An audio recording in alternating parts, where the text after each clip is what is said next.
Welcome to the Planning Board meeting of May 26, 2022. Our preliminary matters, we'll start with the adoption of the resolutions. Could I get a motion on adoption of the resolutions for Grosvenor, Lux Manor Stream Restoration and Crossroad of Kensington?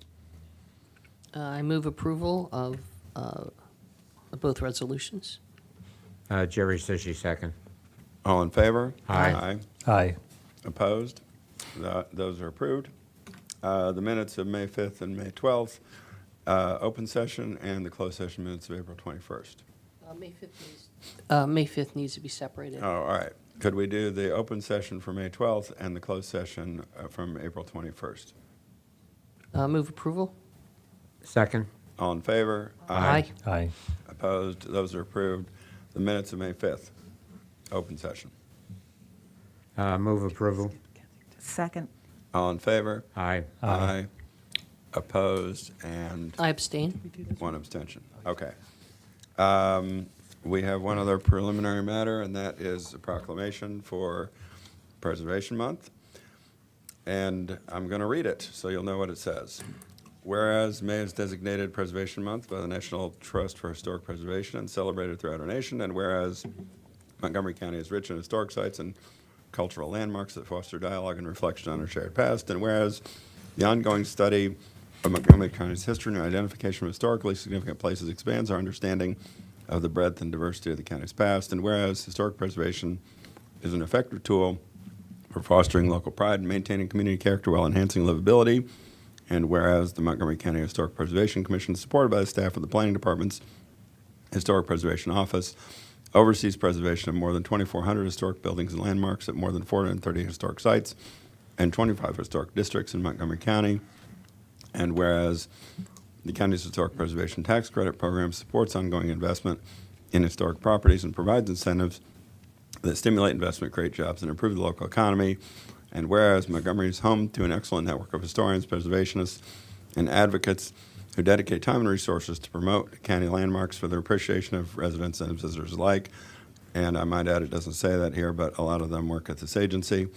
Now, therefore, be it resolved that the Montgomery County Planning Board hereby recognizes the month of May 2022 as Preservation Month and recognizes that thanks to the monumental efforts of the many organizations, local governments, community partners, and residents in our county who work selflessly to protect our shared past and enrich our future, our county's unique and complex history is recognized and preserved. Presented on this 19th day of May in the year 2022. So I think it would be great if we could get a motion to approve the proclamation on behalf of the Planning Board. I move approval of the proclamation and thank all of the agencies, both external and internal, to the departments, both parks and planning. I've had the privilege of working with so many of the historic preservation folks, and they do a fabulous job. It's great. So with that, as I say, I make a motion to approve May as the month for preservation. Second. All in favor? Aye. Aye. Opposed? That is approved unanimously. And So I'm going to sign it right now. okay, I did have one comment, and after our Josiah Henson dedication, I had known some of the people from Peerless, and I just want to mention that Peerless Rockville is trying to get the land back that Montrose School sits on, and the issue with the state is that the state is asking for $292,000, and they did have an outside appraisal, and I guess my judgment might be I had been involved previously when Montrose was cut off from what was Randolph Road and then Montrose, et cetera. They had to get a right in perpetuity to have their vehicles coming to the school or whatever the school building is used for to come through the shopping center to the north. And so that was difficult for them to negotiate that lawyer to lawyer. But this next thing is that I believe, I have a sense that maybe the appraiser was considering this small piece of property as a potential shopping center because that's what's to the north. And so they've Peerless has sent in a check for $29,000 to the state, but the state is still looking, I believe, for $292,000. And so they've tried to make the issue, even the historic preservation state organization didn't really support the effort. So they've sent in a check, as I say, for $29,000. They actually are getting, they have no access to the Montrose Parkway. There is a bike trail there, which is great, and access to their site. But even the state, the MCDOT is trying to get a triangle so that they can complete that path, and that would be on county property. So I think that's something that's been raised, and it is one of our historic sites, and I don't know whether some accommodation could be achieved. So as those are my comments on that issue. And support historic preservation. I think we do a great job, and so does the county. Okay, thank you for those comments. I think we can move to the regulatory extension request. Is that right, Emily?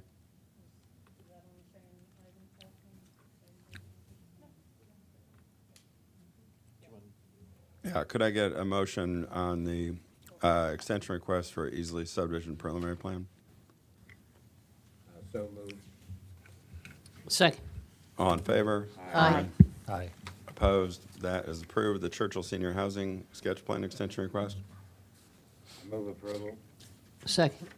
All in favor? Aye. Opposed? That is approved. Oh, yes, the record plats? Move approval. Second. All in favor? Aye. Aye. Opposed? Those are approved, and I think, and somebody will correct me if I'm skipping something, but I think we have reached the conclusion of our preliminary matters. So we can turn to item 5, which is the presentation of the annual land use report to the Maryland Department of Planning. Do we have a Oh, I'm sorry. Director Riley. Oh, of course. I was just testing you. The park director. Good morning, Mike Riley, Director of Parks. As you know, my last few director's reports have focused on our park activation program, which I'm so excited about. I promised I would come back with something else this time, and true to my word, we're going to do budget recaps on the operating budget and the CIP. However, I must say during the month of June, we do have the return of the Brookside Gardens concert series every Tuesday night. So if you're a football fan, just remember 7, 14, 21, and 28 football scores there. Each Tuesday in June, the first week is a classic rock band, the second week is Latin pop, the third week is reggae, and the fourth week is bluegrass. So we can cater to everyone's interests. Now we just got to hope for good weather in the absence of evening thunderstorms, and those will just be one of many events. But I've got Nancy Steen and Carl Morgan here to do budget recaps. Arguably, one of the most important jobs for the director and all of us is to bring the agency the resources it needs to do its job. And it's always been a top focus of mine, and it takes a village. We all have roles and accountability in assuring that we do great work and we justify what we ask for. But the Parks Department has been blessed to have two of the best budget managers anyone could ask for, in Nancy and Carl, and they play a huge role in assuring that we justify what we ask for and that we have great outcomes. This year has been the best outcome in my history in the budget, in both the CIP and the operating budget. We know that there was a unique year with federal funds and pretty healthy state budgets. But beyond that, even in lean years, Carl and Nancy have assured great outcomes through our budget. You know, we have a lot of technical experts in the Parks Department. We have people who specialize in things like white-tailed deer management, stream restoration, but these two folks are technical experts in what they do.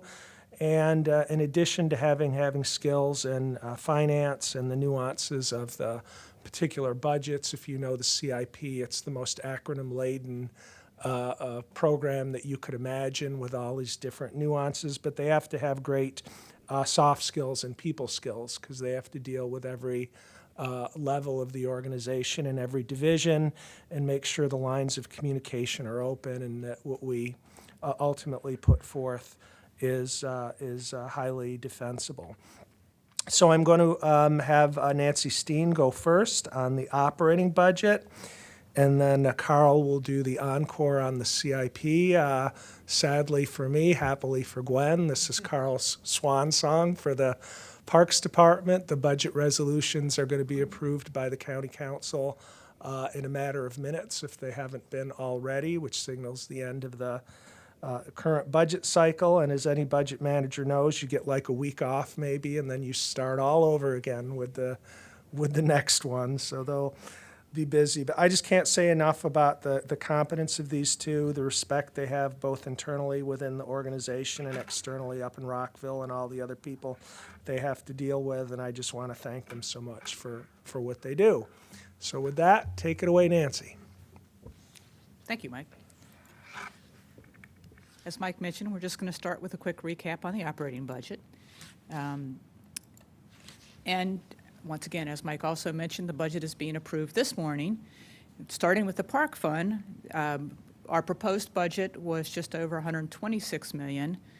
We're very pleased to report that the final approval of the budget is going to be $124 million, just a little bit above that total. We did have some minor adjustments, and the key word to that is that they were minor adjustments.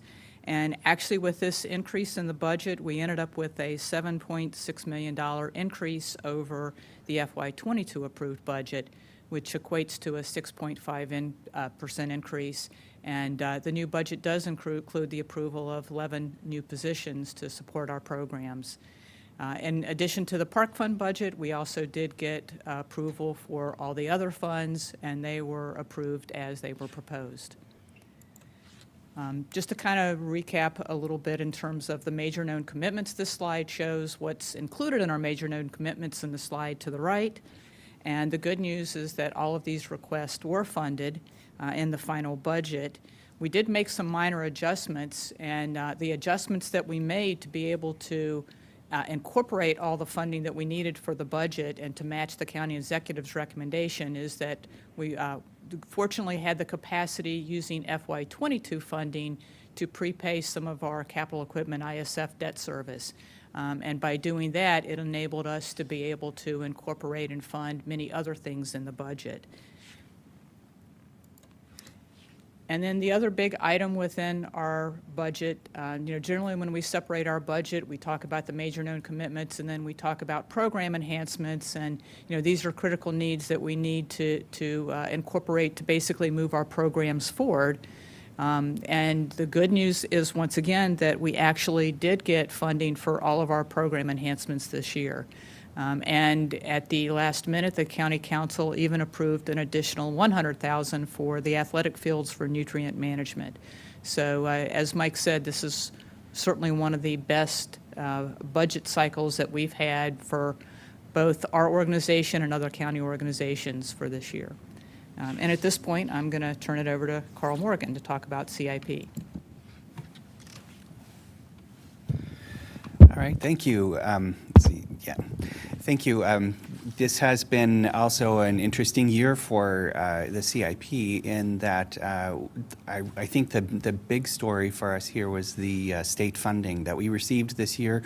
I've already gone through that with you all a couple weeks ago in a session, so I won't go into too much detail, but I will represent those.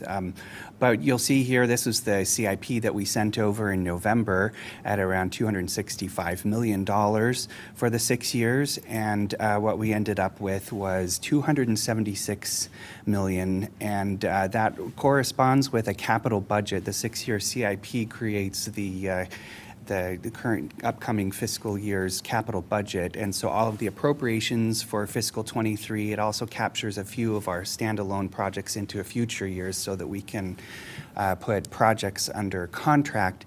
And so that total amount for the capital budget is $56.8 million, which is the highest capital budget that we've had.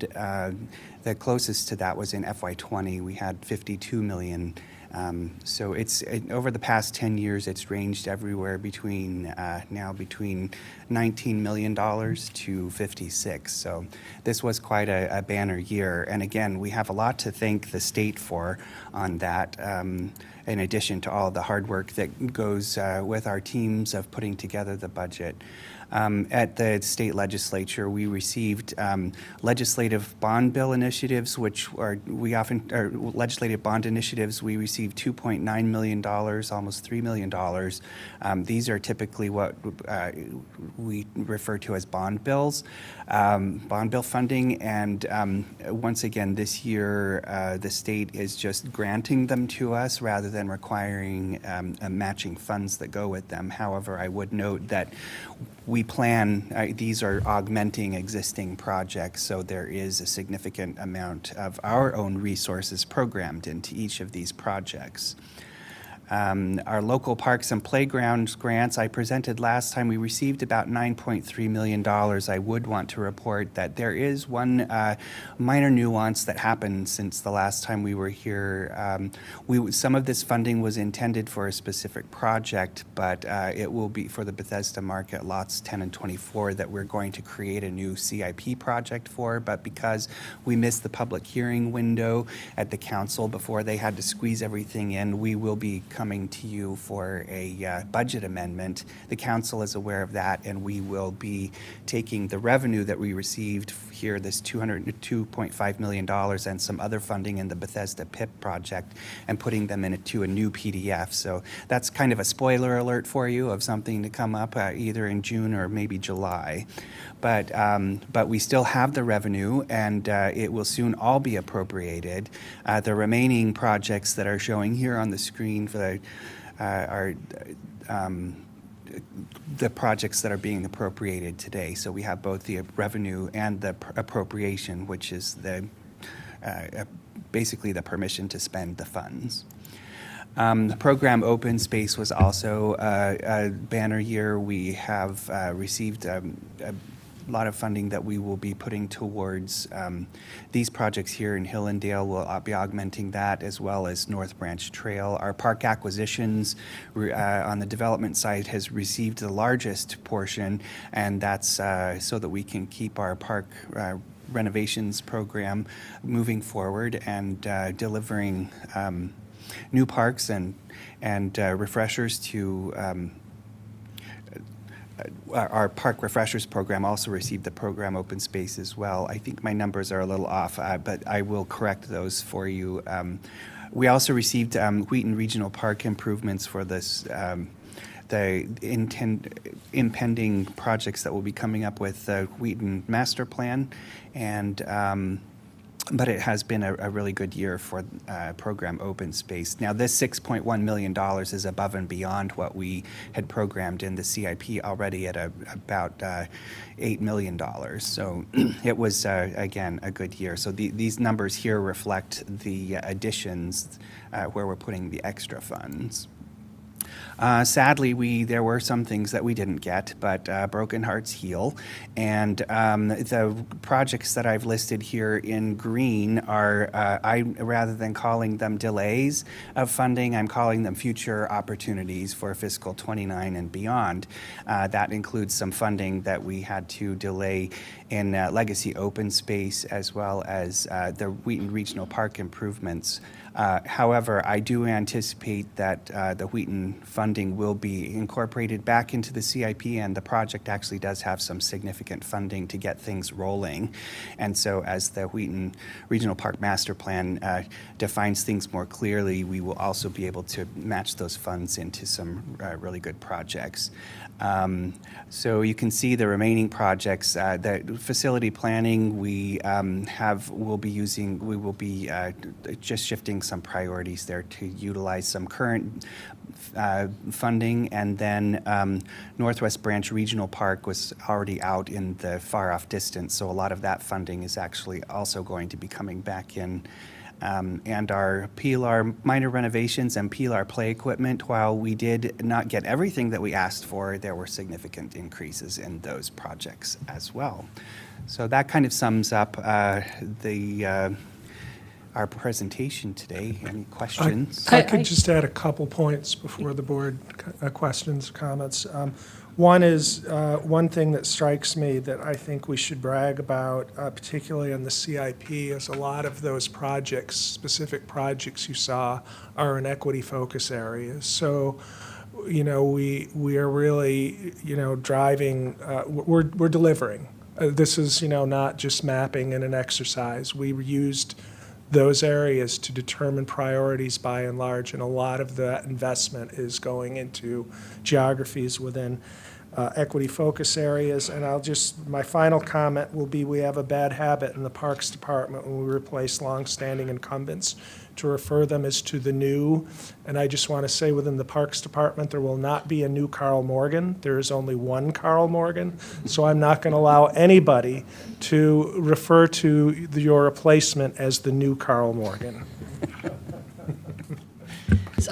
Very good. So I had just a couple. One question is, on one of the slides, I don't remember which one, it showed $500,000 towards South Germantown Recreational Park twice. Are those two different projects, or is that just a typo? Yeah, no, it's actually not a typo. I listed them purposefully that way. The total together is $1 million. The reason why I did that was because in the legislation, they were on two separate line items. The reason that happened is that it turns out South Germantown is in two different legislative districts, and we had two separate bond bill requests, and the projects are actually in different legislative districts. Okay. Yeah. So I would like to comment. First of all, kudos to the entire department, and really excited for your movement, Carl. It's it's for us. You're staying with the commission, so that's great. That's a good step. That means that we're doing something right in moving people around in the departments. I think that's fabulous. I would provide, at least my thought is that the reason I think we did so well this year, there are always silver linings.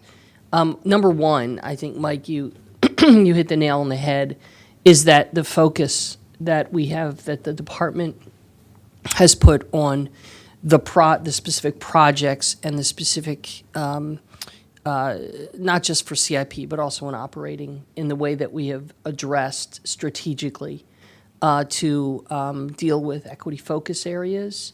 And also, and I think that's a big part of why the funding went forward the way it did. The other one is, the silver lining is, in all the horrible things that we've been dealing with COVID, the lack of socialization, the deaths, the illnesses, and everything else that goes along with it. The advantage and the opportunities that we have seen is that people have recognized the importance of parks, the importance of our activation of parks. It brings people to the ability to socialize in a safe environment because we're outside. And I think as a result of that, we've been able to get a lot of support by the residents of the county to see how much benefit that we get out of our life in Montgomery County, and how great it is because we have all these fabulous parks. I think it's more than 10% of our land area is dedicated to parks. The activation that we have accomplished, and therefore the support that we've gotten from our partners and from the organizations out there that get to use them. So I think that is quite the opportunity, and I hope that we continue, not with COVID, but we continue to sell to the community and to the council all of the benefits that we get from that outdoor socialization, from the open streets that we've worked with, from the every activity that we do in the parks just adds to the value of life in Montgomery County, and that it's a great place to recreate and to live, and it just adds to again, it creates another means of economic development because people want to live in an environment in which they can safely socialize and continue to do that. So kudos to you, and I hope that we keep these lessons moving forward and continue in this vein. So thank you very much for all your hard work to the entire department. I'm going to follow Carol, if I may. Great comment, Carol. And Mike, I just want to mention, you mentioned equity focus, which is very important. If we look at our planning effort, we also are looking at kind of equity, looking at housing, affordable housing, number one. We encourage economic development. We had the trip out to the bio campus, if you will, and yes, they do hire PhDs, but they also hire two-year students coming out of Montgomery College and to help and assist in the lab and develop new products. So that's kind of, and then that's one element. Also on our streets, in a way, we're looking at equity. We're talking about separating cars, bikes, and pedestrians. We're working on that. So these are all issues that come up, and a little bit it's related to the Wheaton Master Plan discussion that we had last week. And again, people commented about the horse stable that was there. They talked about other tennis issues versus pickleball, and just generally, again, the issue there is not everybody can afford a golf course. Rockville had one. I guess they abandoned it. Our revenue authority still seems to rate some. But again, the issue of about not a tennis court joining some club or even a golf course, as I say, or other things. But I think that was one issue that came up, and I think you have money in the plan to look at this long-term, Wheaton. So obviously you are doing a great job on equity focus. You mentioned that. So again, that was part of the comments. But the point about on our streets, we are, for safety, we're separating cars, pedestrians, and bikes, but on these trails, the discussion seemed to come out that we were going to put walkers, bikers, and horses on some of the same trails, and I guess one of the comments was try to keep a horse trail. A horse reacting to a high-speed bicycle, could be an issue for stampeding, but both planning and parks are focused on equity, and I think that's very important in the county. Okay, great success. There's no Academy Award for most entertaining PowerPoint presentations because Carl Morgan would win it every year, and so it wouldn't be any fun. So we hope you, in your new capacity at the Planning Department, will continue to deliver the kind of humor and excitement that we've all come to expect from our budget presentations on the on the park side will now be evident on the planning side. Tell Karen that that's among our expectations for you in your new role. Thank you so much. Thank you. Okay, now we can turn to item 5, I believe, which is a different team's call.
it's now time for item 5, presentation of the annual land use report to the Maryland Department of Planning.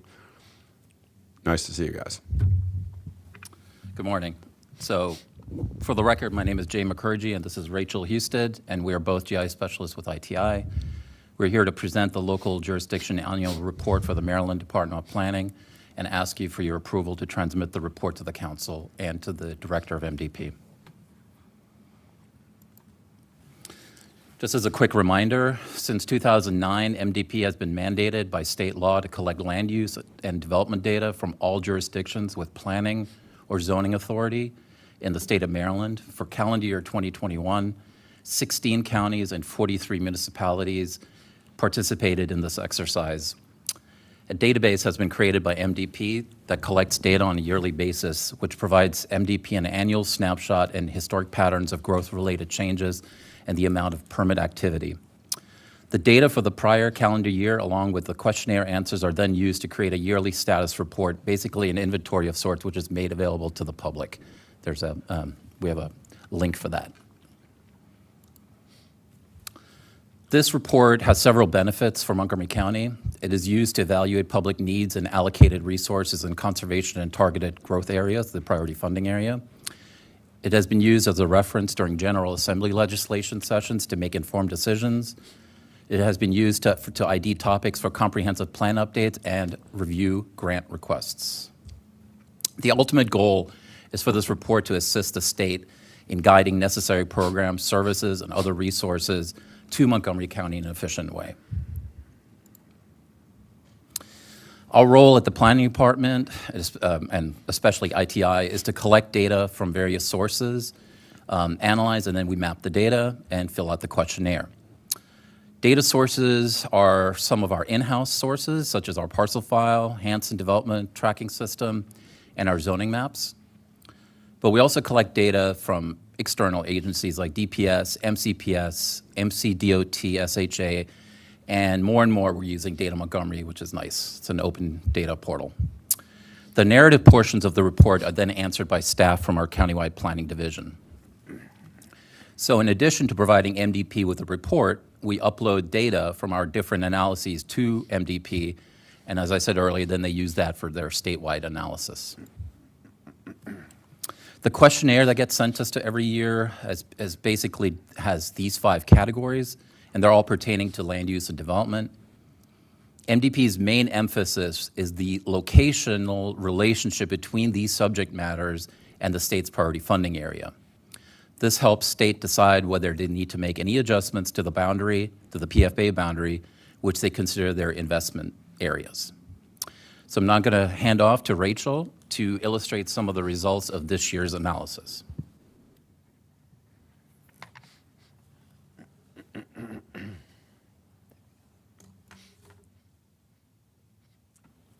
For the record, my name is Rachel Husted with ITI, and next I'm going to go over some of the results included in this annual report. First, we mapped our master plan status. In 2021, the department completed 2 site-specific master plans, while 4 more area plans were in progress. There were also 4 countywide plans underway, including General Plan Montgomery Thrive 2050, the Pedestrian Master Plan, Rustic Roads Functional Master Plan Update, and Corridor Forward the I-270 Transit Plan. Additionally, of the 16 new subdivisions approved in 2021, 14 or 90% of those were located within the county's priority funding areas.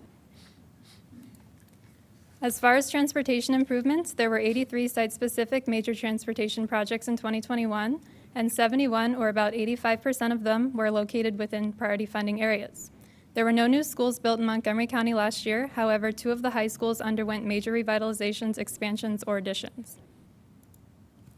Then we provided the Maryland Department of Planning with the amounts of residential and commercial growth within and outside the priority funding areas. This was based on data obtained from our Hansen Land Use Tracking System. 1,335 total residential permits were issued in 2021, and 87% of those were within the priority funding areas. This falls slightly below the county's 88% average over recent years, and compared to Maryland overall, Montgomery County has consistently had a higher percentage of residential permits issued within its priority funding areas. Most of the commercial permits issued for projects last year fell within priority funding areas. and 95% of the county's total commercial growth in 2021 was located inside priority funding areas. That's higher than in 2020 and above the 9-year average of 89%. As with residential permits, Montgomery County averages larger percentages of commercial square footages approved within priority funding areas annually compared to the rest of the state. We also provided information about agricultural land preservation, including transferable development rights, building lot termination, and agricultural easements. In 2021, 167 acres were preserved via 24 TDRs, while there were no new BLTs. There were 6 new agricultural easements created totaling 595 acres, as well as 47 new forest conservation easements totaling 168 acres. The Montgomery County Parks Department purchased 9 new parks and preserved 567 acres in 2021. Generally, statewide, there's been a steady decrease in new land preservation over time. However, Montgomery County accounts for a major share statewide, representing anywhere between 8 and 47% of all new land preservation in Maryland for any given year. Next, we provided land use statistics. The graphic on the left shows the proportions of each category found within priority funding areas, while the graphic to the right shows the countywide land use distribution. The major land uses within priority funding areas are single-family detached housing, road rights-of-way, and parks, while the largest countywide uses include the agricultural reserve, single-family detached housing, and parks. As shown in this line plot, county land uses have remained relatively static from year to year. Exceptions are for open space, which has trended slightly up, and vacant land and retail, which have trended down. The graphic on the right shows how, compared to Maryland overall, Montgomery County holds higher percentages of single-family detached land use within the priority funding areas by both land area and parcel counts. Finally, we provided the results of a development capacity analysis. Parcels with capacity must be residentially zoned, vacant, and not located in environmentally sensitive areas or HOAs. Compared to the rest of the state, where the share is 72%, the ratio of the number of developable parcels and lots within priority funding areas is 81% in Montgomery County. The difference is even higher when you look at residentially zoned acres with capacity. In Montgomery County, 54% of developable acres are within priority funding areas, while for the rest of the state, it's only 23%, which is about a 30% difference. Now back to Jay to discuss next steps. Thanks, Rachel. So as far as the next steps go, we're seeking your approval to submit the report for 2021 to the County Council and to the Maryland Department of Planning, and we need to do this by July 1st. Subsequently, as we mentioned earlier, the data and maps are going to be uploaded to Baltimore, to MDP servers, and then that allows the state to create their own analyses and report for calendar year 2021 and adjust the priority funding areas as they see fit. So thank you. Thank you. Are there, yes, questions or comments? I guess, although the Department of Planning doesn't ask for it and it's not required necessarily, but is there a way to overlay our equity focus areas so that we're providing more information that, you know, although they're not asking for it, I mean, we can always be a leader in that respect because we're always looking for to look at everything through an equity lens. And this is another way to do it, is perhaps just overlay our equity focus areas and demonstrate what we're doing in those areas specifically. That's a great idea. It's just still such a new concept that I hadn't even considered doing that. So that's a super idea, and maybe even annotate what we're doing, even though they don't ask us. So have like an introductory chapter about it. So. Jerry Sushi, hard to follow Carol's great comments the last time and this time, but on the focus areas. But I guess on my Montrose school, do you do any designation of historic areas in your report? I do not. Do not. There's none included. Okay, thank you. No. I think that we do some, I mean, obviously we cooperate with Maryland Historic Trust on statewide historic preservation activities. So there's probably a map that's rolled up into some of the states. Yeah. But not as part of this report. Yeah, I don't know how that works because MDP, do they work with historical trusts and, you know? Thank you. So this is very specific to MDP and PFAs.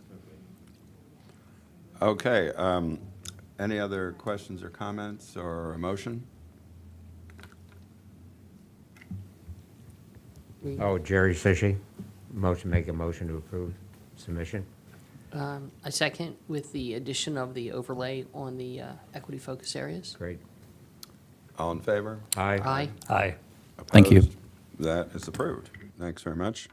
We'll be back in just a minute for item 6, Wheaton Gateway Sketch Plan.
Okay, we are back for Wheaton Gateway's sketch plan with Troy Leftwich. Good morning. For the record, Matthew Folden, Regulatory Supervisor for Mid-County Planning. And before Mr. Leftwich begins his presentation today, I'd just like to take a moment to highlight that this project is requesting additional height and density through the Mpdu bonus density provision of the zoning ordinance. The final determination of that height and density will be made as part of a subsequent site plan review. Staff supports the applicant's proposal, as Mr. Leftwich will present in just a moment, including the use of the Mpdu bonus height and density associated with the provision of 30% Mpdus. Next slide. A project's eligibility to use the Mpdu bonus density and height is based on section 59.4.5.2C of the zoning ordinance. That's the commercial residential zone development with moderately priced dwelling units and other income restricted housing. And that provision states, for any application that includes more than 12.5% of the gross residential floor area as moderately priced dwelling units, the total density may be increased above the number following the zoning classification on the zoning map, and the height limit of the applicable zone and master plan does not apply to the extent required to provide MPDUs. The subject application is providing a minimum of 30% MPDUs and is therefore eligible for the requested bonus height and density. The following presentation will provide more details about that proposal.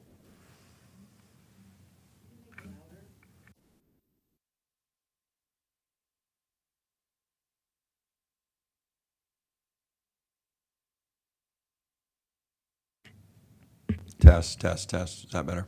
Okay. Troy Leftwich for the record, presenting Wheaton Gateway sketch plan number 3, 2021-0060. The project itself is the subject property itself is located at the corner of the southwest corner of Venters Mill and University Boulevard. The major corridors in the vicinity is Georgia Avenue and, as mentioned, Venters Mill Road and University Boulevard. Another major road that the property is bounded by is East Avenue. It's located within the 2012 Wheaton CBD vicinity sector plan. It's just outside of the CBD area, as you can see within the image to the left, but within the vicinity sector plan boundary. To the east of the property is the Wheaton Triangle, the Wheaton Metro, and also roughly to the south is the Westfield Mall. To the west of the property is Albert Einstein High School and a series of residential neighborhoods to the north as well.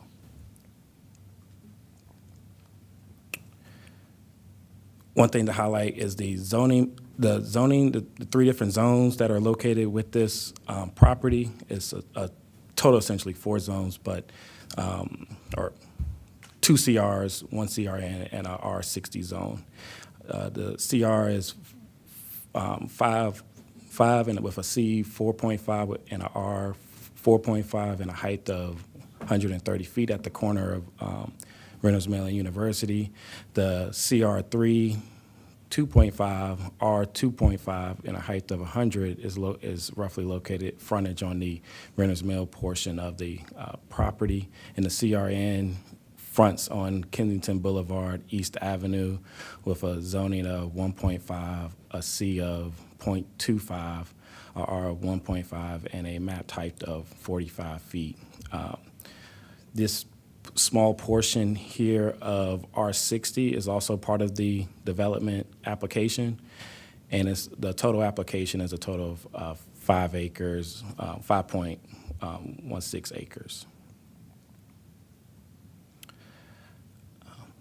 This slide represents the existing conditions. The project currently is operating as a Lindsay Ford dealership along Venters Mill. At the corner is the former area of the Ambassador and Mattress Firm commercial building that was demolished recently over the years. Image 7 shows that depiction from Venters Mill and University Boulevard. Images 1, 2, 3, and 4, or actually 1, 2, 3, 4, 5, and 6 roughly show the perspectives off of East Avenue. One thing to highlight for the board is image one, the rear half of, or the property frontage along East Avenue is being utilized as an automotive repair shop. So area one, that's zoned R60, has a storage vehicle essentially happening on that portion of the site currently. Two is a view of East Avenue. You can see how the vehicles are in front of the work bays in regards to that particular use. That building that's currently exists there is a roughly 3-story building. And then as you work your way down that East Avenue, you can see image 3. 5 is looking back up towards East Avenue, towards University Boulevard, and 6 is looking down Kensington Boulevard towards roughly to the southwest area. And image 4 is the existing frontage of the Lindsay Ford dealership along Renner's Mill. The development itself, the proposed development is a mixed-use development with affordable and market rate units. It's a series of 3 buildings. They are up for a total of 223 square feet of development. It's proposing 845,223 square feet of residential use, 65,000 square feet of commercial use. The commercial uses will be located fronting on Renner's Mill and at the corner of University of Renner's Mill. There's approximately 800 units projected as part of this residential mixed-use development with, as mentioned before, 30% MPDUs, and it will occur over 2 phases. As you can see, this is the phase line that's projected. Building 3, which is your larger building with a total height of 154 feet. Building 1 has a projected max height of 124 feet. Building 2 has a projected height of 69 feet. The project will provide 12% open space located in 2 areas. As mentioned before, this current use is being utilized as essentially parking for vehicles that's being serviced at the Lindsay Ford, and that will be provided as a future neighborhood park. And then the central green will be aligned with the commercial spaces in front on Renner's Mill. At this time, I'll turn over to my colleague Natasha Fahim to go over the details in regards of the urban design and architectural components that was assessed at this review of the stage. Thank you, Troy. Good morning, the Chair and Planning Board member. For the record, I'm Natasha Fahim, the urban designer of Mid-County Division. I would like to walk you through some of the design highlight for this development as proposed, that it has been achieved through the constructive dialogue between the staff and the applicant's team in over a year now from the time that the applicant has started the process of a sketch plan. So what you see on the screen, it's the open space diagram. This development features 2 major public open space. The first one is located along the Wears Mill Road, fronting the Wears Mill Road, and it creates like a very large urban civic green. It's located immediately adjacent at the corner of the Wears Mill Road and internal street. This space offers a much-needed gathering space for downtown Wheaton with a flexible lawn area, seating, and landscaping area, and it's easily accessible from the Wears Mill Road. The second public open space is at the intersection of the project's internal road and East Avenue, which is nested in a residential neighborhood toward the west and offers the neighborhood park for the broader neighborhood. These 2 public open space can easily get connected through the mid-block connection or the internal road within the development. The internal road connects the Wears Mill Road to East Avenue, as Troy is pointing at it. Next, please. This development also creates a significant gateway feature at the north edge of the Wheaton CBD area, where the sector plans call for the gateway elements for downtown Wheaton. As you see in the massing model at the bottom images, the tower element at this important intersection features the unique roof line and projected bays, which will further get refined at this site plan stage. The commercial space at the ground level of this tower also offers an active urban uses for the base of this gateway feature at the intersection of Wears Mill Road and University Boulevard. Next, please.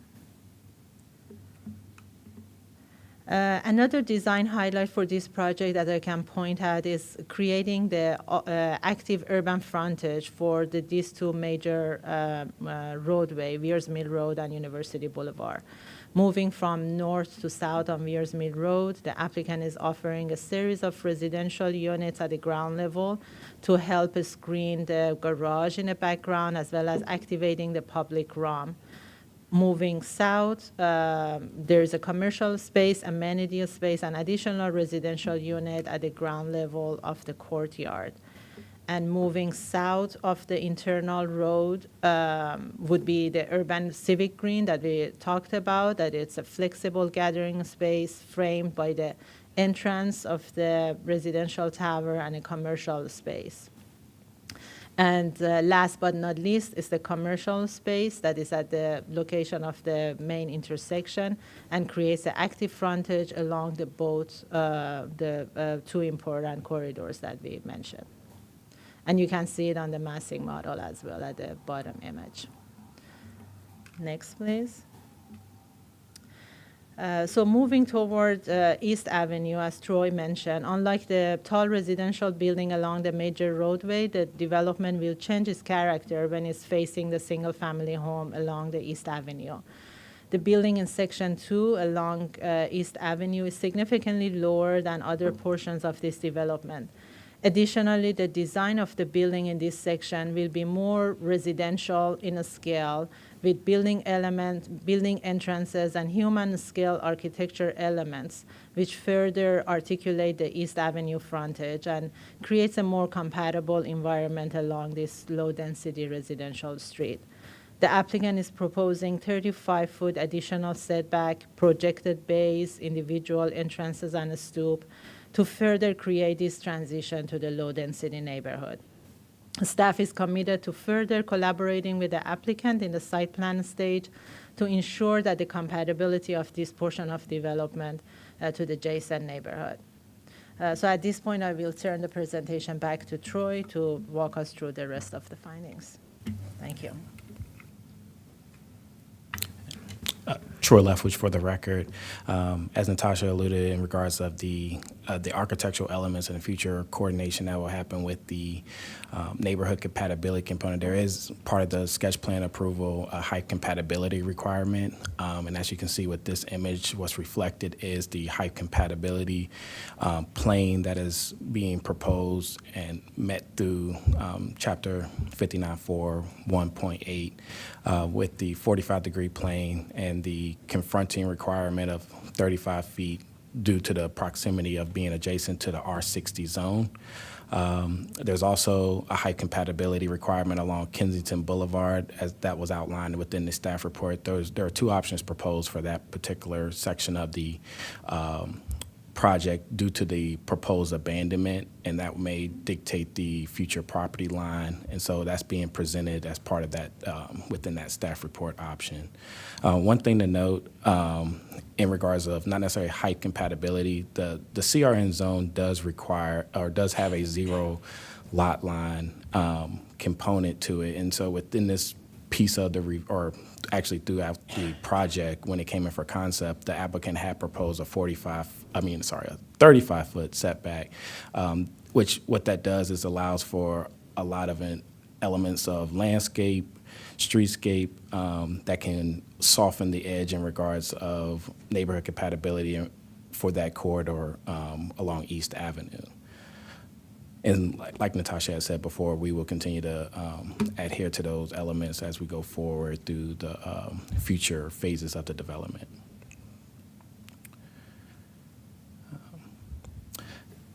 At this time, we'll go over the major components of what the community had correspondence with.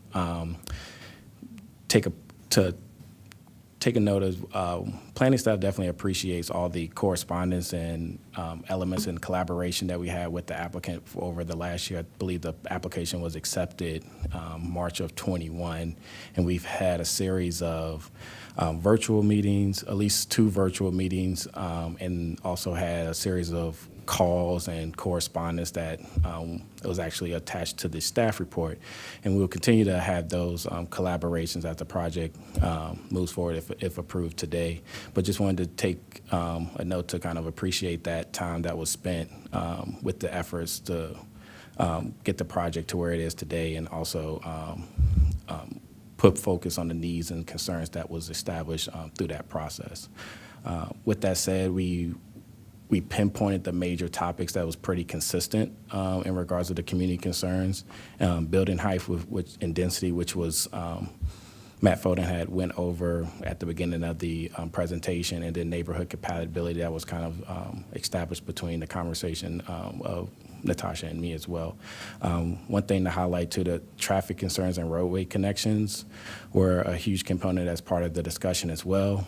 One thing to highlight in regards of this particular development, there's been a lot of emphasis on vehicle connections, and vehicle access and connections in and around this site.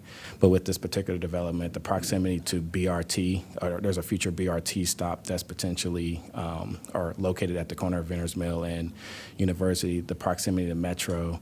And so essentially, this project will allow for future bikeway access, pedestrian access.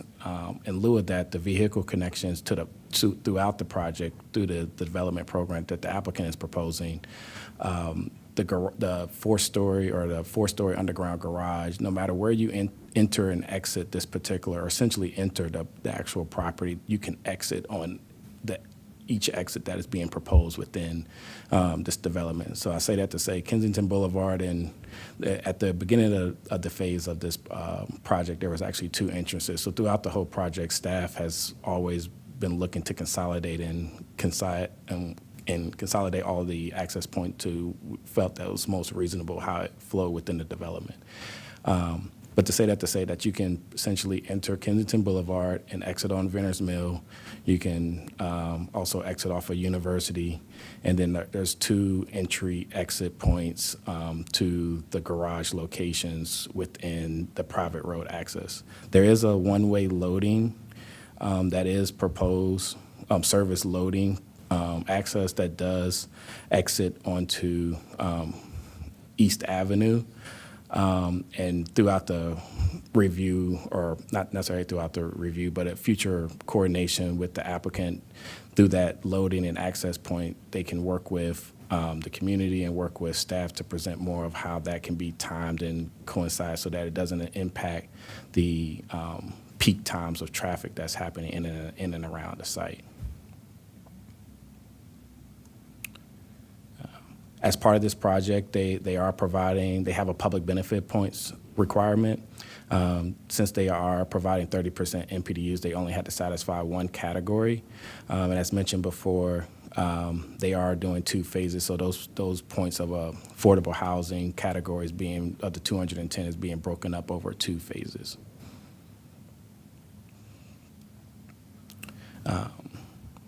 The project has met all the noticing, signage, and submittal requirements. It's consistent with Chapter 59 and the sector plan and findings as detailed within the staff report.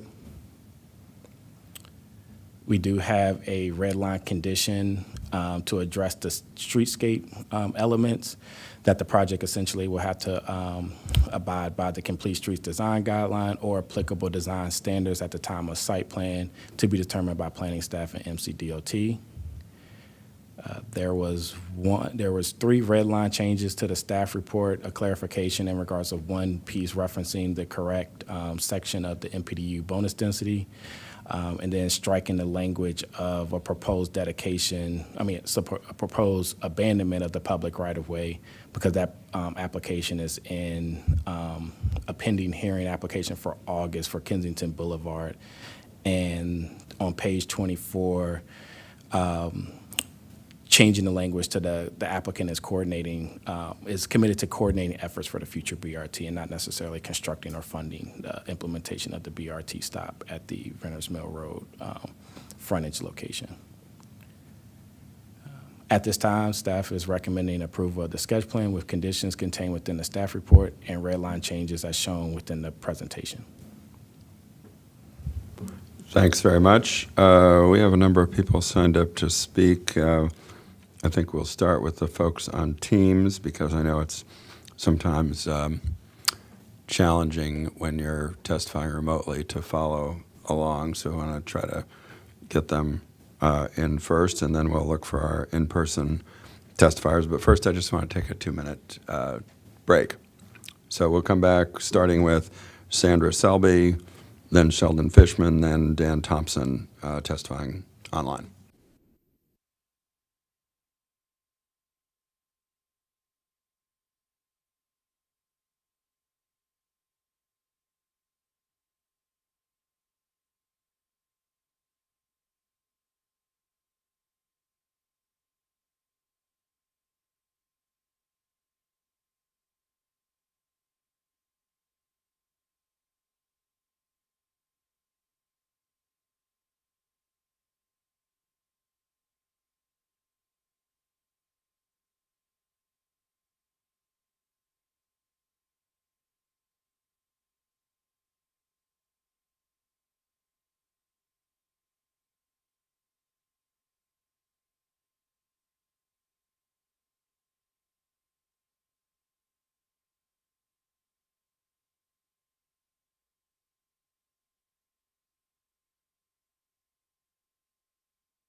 Okay, we're back, and it's time to hear from members of the public who signed up to testify online, starting with Sandra Selby.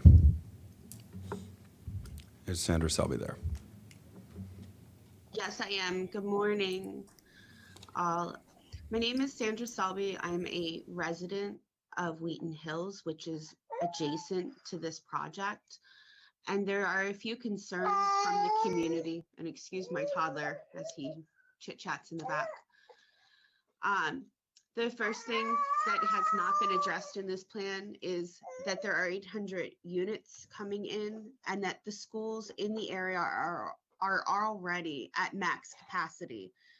They are also walking schools for the most part, and the traffic that is already on these roads is dangerous and impedes proper pedestrian flow. That leads to the next commentary that I have about the project, that the sidewalks are woefully inadequate at 6 to 8 feet in width, especially upon a major highway, which is basically what Veers Mill, University, and even Georgia at times are. The speed limits are not respected in general. The neighborhoods have become a cut through for people willing and trying to avoid, including the one-ways. We live on a one-way, and I cannot tell you the number of cars that go the opposite way of the sign with little regard to the safety of the pedestrians on these streets.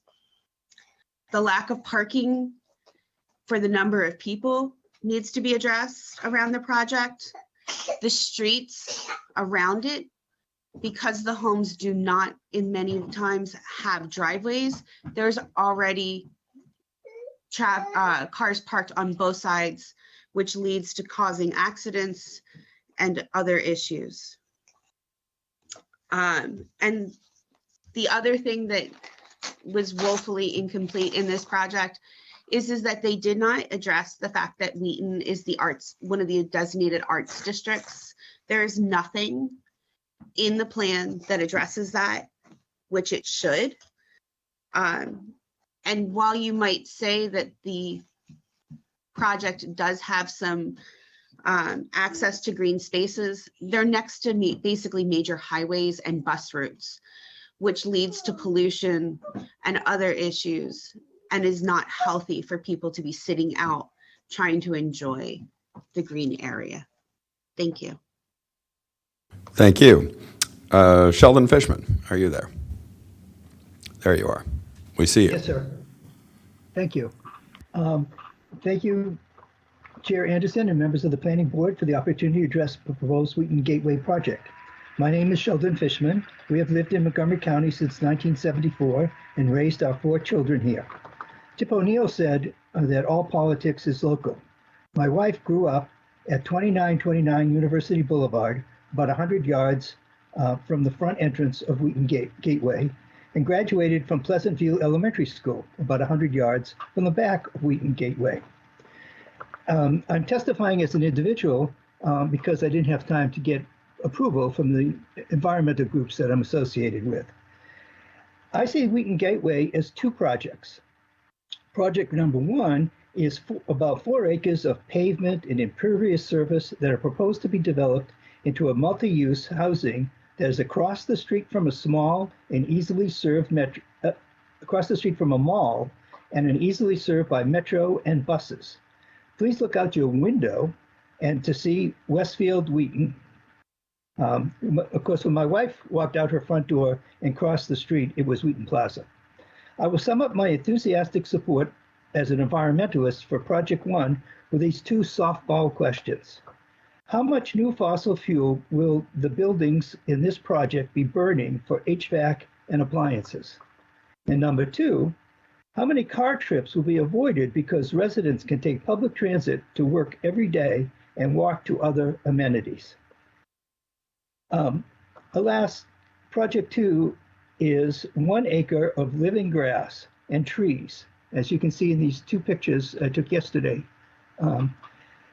that will be paved over to make low-rise housing and impervious services.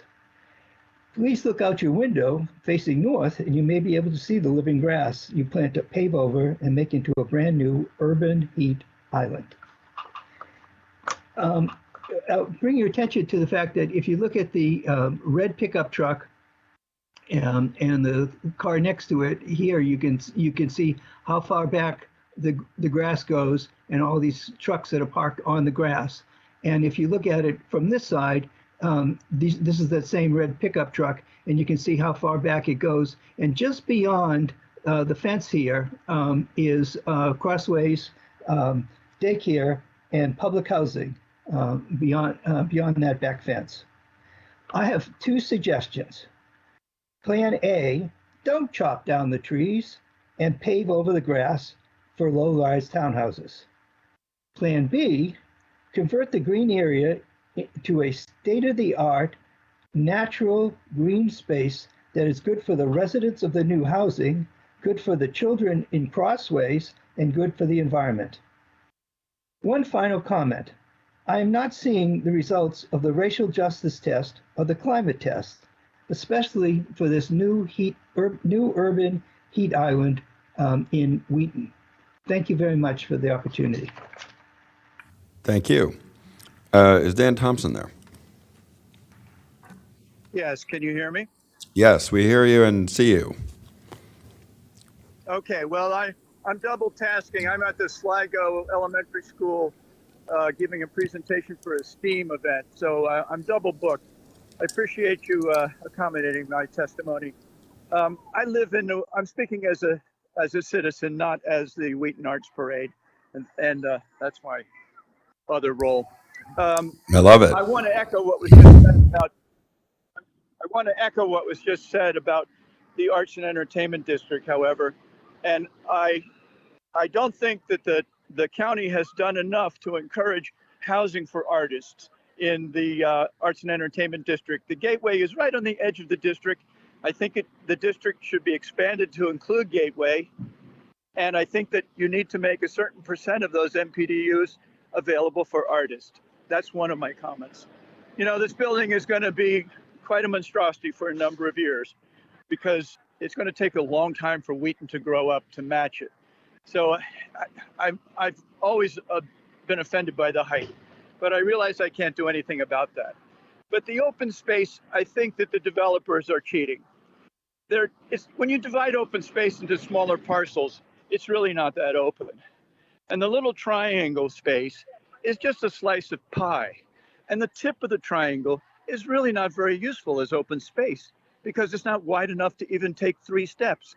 So you have to get pretty far into the pie before it becomes useful open space. So it's not very open and it's bordered by streets on 2 sides. I think it's going to end up just being a dog walking park with, the purpose of that. The other open space is half of it is contained, surrounded by the building itself, and it's not going to be perceived by the community as a public park. It's going to be seen as a courtyard for the residents. So I think more needs to be done. You need a higher percentage of open space. 12% is not enough if you're going to allow them to count that little slice of pie. So housing for artists, a legitimate 12% of open space, not a little triangle. And thank you very much for taking my testimony. Thank you. Good luck with your Sligo event. Okay, I think that concludes our online public testimony. We have a couple folks who are here in person. I thought I saw Karen Cordray. Yeah, come on up. And also Eleanor Duckett. Now's the time. I don't have her signed up, but come on up, Judy. Nice to see you. It's been a while.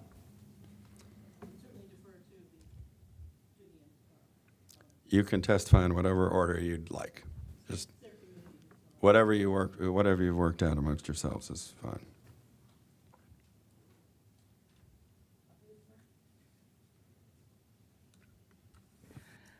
Before I begin, First, just tell us your name for the record and who you're representing, if anyone. Okay, my name's Eleanor Duckett. I'm speaking on behalf of the Kensington View Civic Association.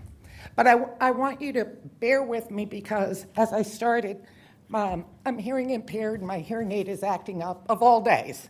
So I may have problems and I require you to repeat any questions or anything. Good morning. As I said, my name is Eleanor Duckett, and I'm speaking on behalf of the Kensington View Civic Association. I hope everyone has had a chance to read our submission, previous submission. Requests that the planning board deny or at a minimum delay approval of this Wheaton Gateway sketch plan. Neither Division 4.5 of Chapter 59 nor Chapter 25 of the current zoning ordinance support the increased densities or heights proposed on the CRN zoned properties in Phase 1 of the Lindsay property. Please disregard our reference to Chapter 50 on the first page of our written. We meant Chapter 25, not Chapter 50. We've been told that a zoning text amendment is necessary to address whether any incentive densities apply to standard method development in the CRN zone. You may wonder why Kensington View is so concerned with the CRN properties on East Avenue. When we were working on the Wheaton sector plan, it became obvious that the CR zone was not compatible with certain neighborhoods. The optional method and expanded uses of the CR zone were too flexible and intense for transition areas. It was during the Wheaton sector plan that the CRN zone was introduced. By allowing only standard method development with finite maximums, the CRN zone could be mapped according to unique conditions in the neighborhood. In each CRN zone, the total FAR and height with the corresponding residential commercial elements were mapped according to what the infrastructure could handle. How the development of CRN zones are interpreted are of vital importance to our Kensington View subdivision. We have CRN zoned transition areas not only on East Avenue, but also on all of the properties on University Boulevard between East Avenue and Valley View Avenue. If you, I don't know if you had the printout from our submission, but if you refer to the map of Section 2 with all of the dead ends marked, you'll see that we're boxed in with CRN zones and county properties. Due to elevation, the houses on East Avenue, Kensington Boulevard, and Upton Drive sit at least 20 feet below the properties on Vayers Mill Road. The Lindsay properties are east of these properties and are proposed for over 120 feet height. Unless we're mistaken, the sun still rises in the east. Residents of the area may lose sunlight for most of the day. There is language in the sector plan that the planning board may limit height to less than 100 feet if Lindsay redevelops. We're not sure if the concern was the 45-degree angle from a 45-foot tall building on East Avenue or the sunlight, but we don't see any mention from the planners on this subject. Probably the most concerning aspect of this Gateway sketch plan is the proposed traffic patterns. If you look at the picture of East Avenue that we submitted, and that's this one, you'll see the traffic that backs up on various days from the East Avenue Upton Drive merge to the light at University Boulevard. To give perspective to the picture, the lower right-hand corner shows the curb at East Avenue and Upton Drive. McDonald's is on the left, Chase Bank is on the right. The car trying to enter on the right is merging from Upton Drive, which actually has the right-of-way and has a bike route that runs from University Boulevard down Upton Drive. The car on the left over here, the car on the left is trying to exit McDonald's drive-thru. The car on the ingress lane is trying to turn into Chase Bank. The light is green, So one car has already entered the intersection. Wheaton Gateway requires all loading garbage vehicles to enter on University Boulevard and exit on East Avenue behind the McDonald's lower driveway and the proposed internal two-way road. We recently learned that these trucks would include tractor trailers. All of these truck exits would be adjacent to an internal road that allows access to and from up to 65,000 square feet of retail and 800 apartments.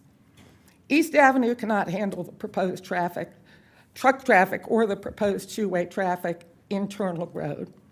Our neighborhood streets cannot handle the volume of traffic.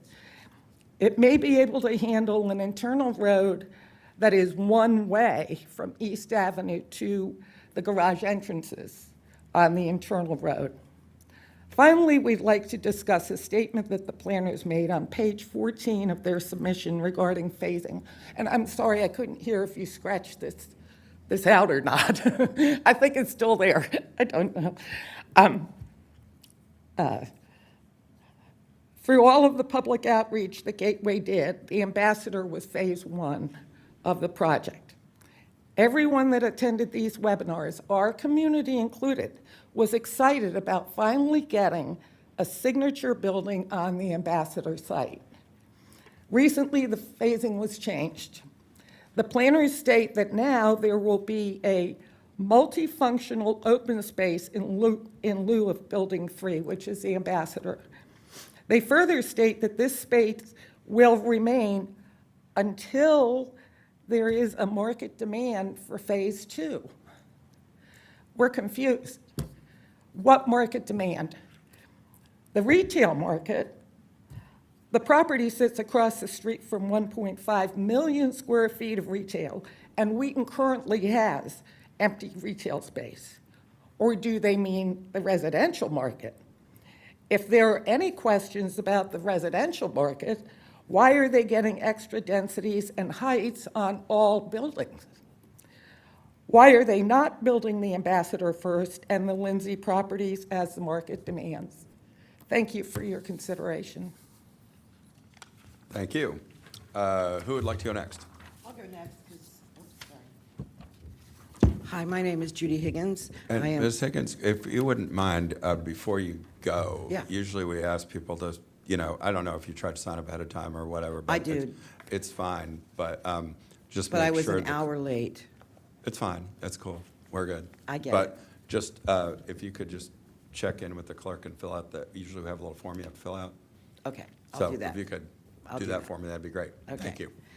My name is Judy Higgins, and I'm a resident of Kensington View for 35 years and a very active civic representative of our area, and I know a few of you. So there's a couple things. I'm not going to go over everything Eleanor said, but I'd like to remind each of you or bring it to attention that the East Avenue that we're speaking is only 22.1 feet wide as we sit. And the developers said they were not making any infrastructure changes. In other words, they were not considering widening the road except for what is proposed by staff.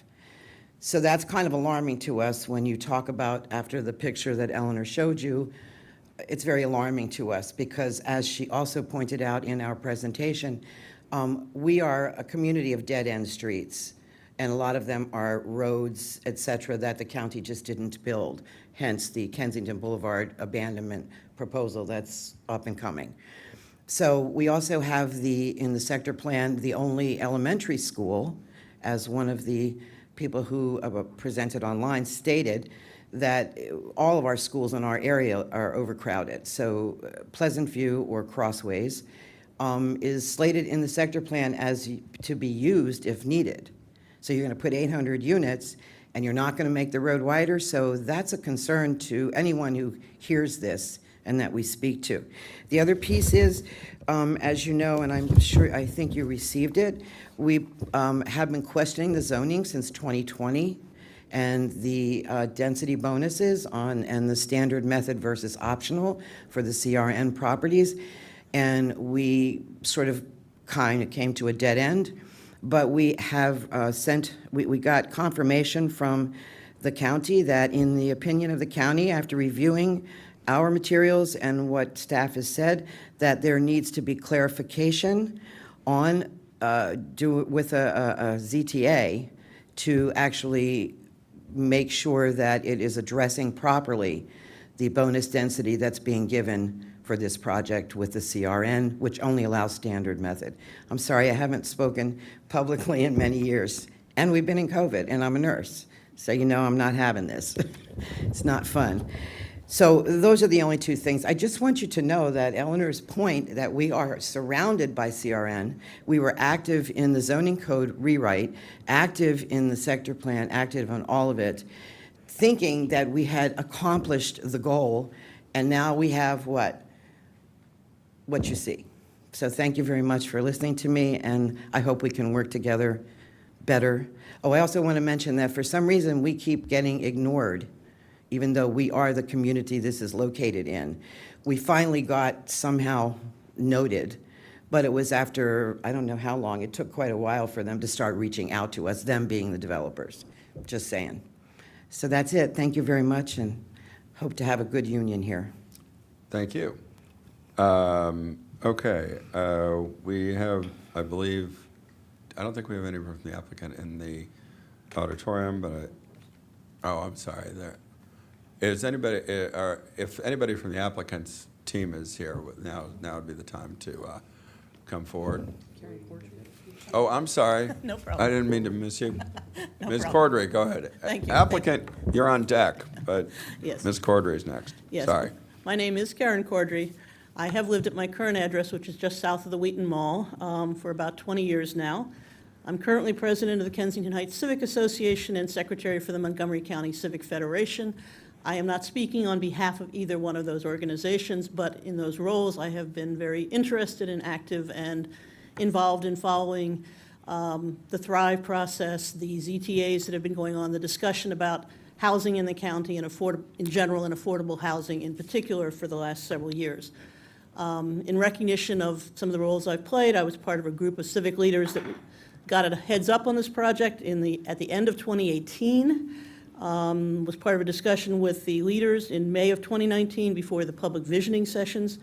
I've been staying involved and monitoring it ever since, watching as it's slowly been moving along.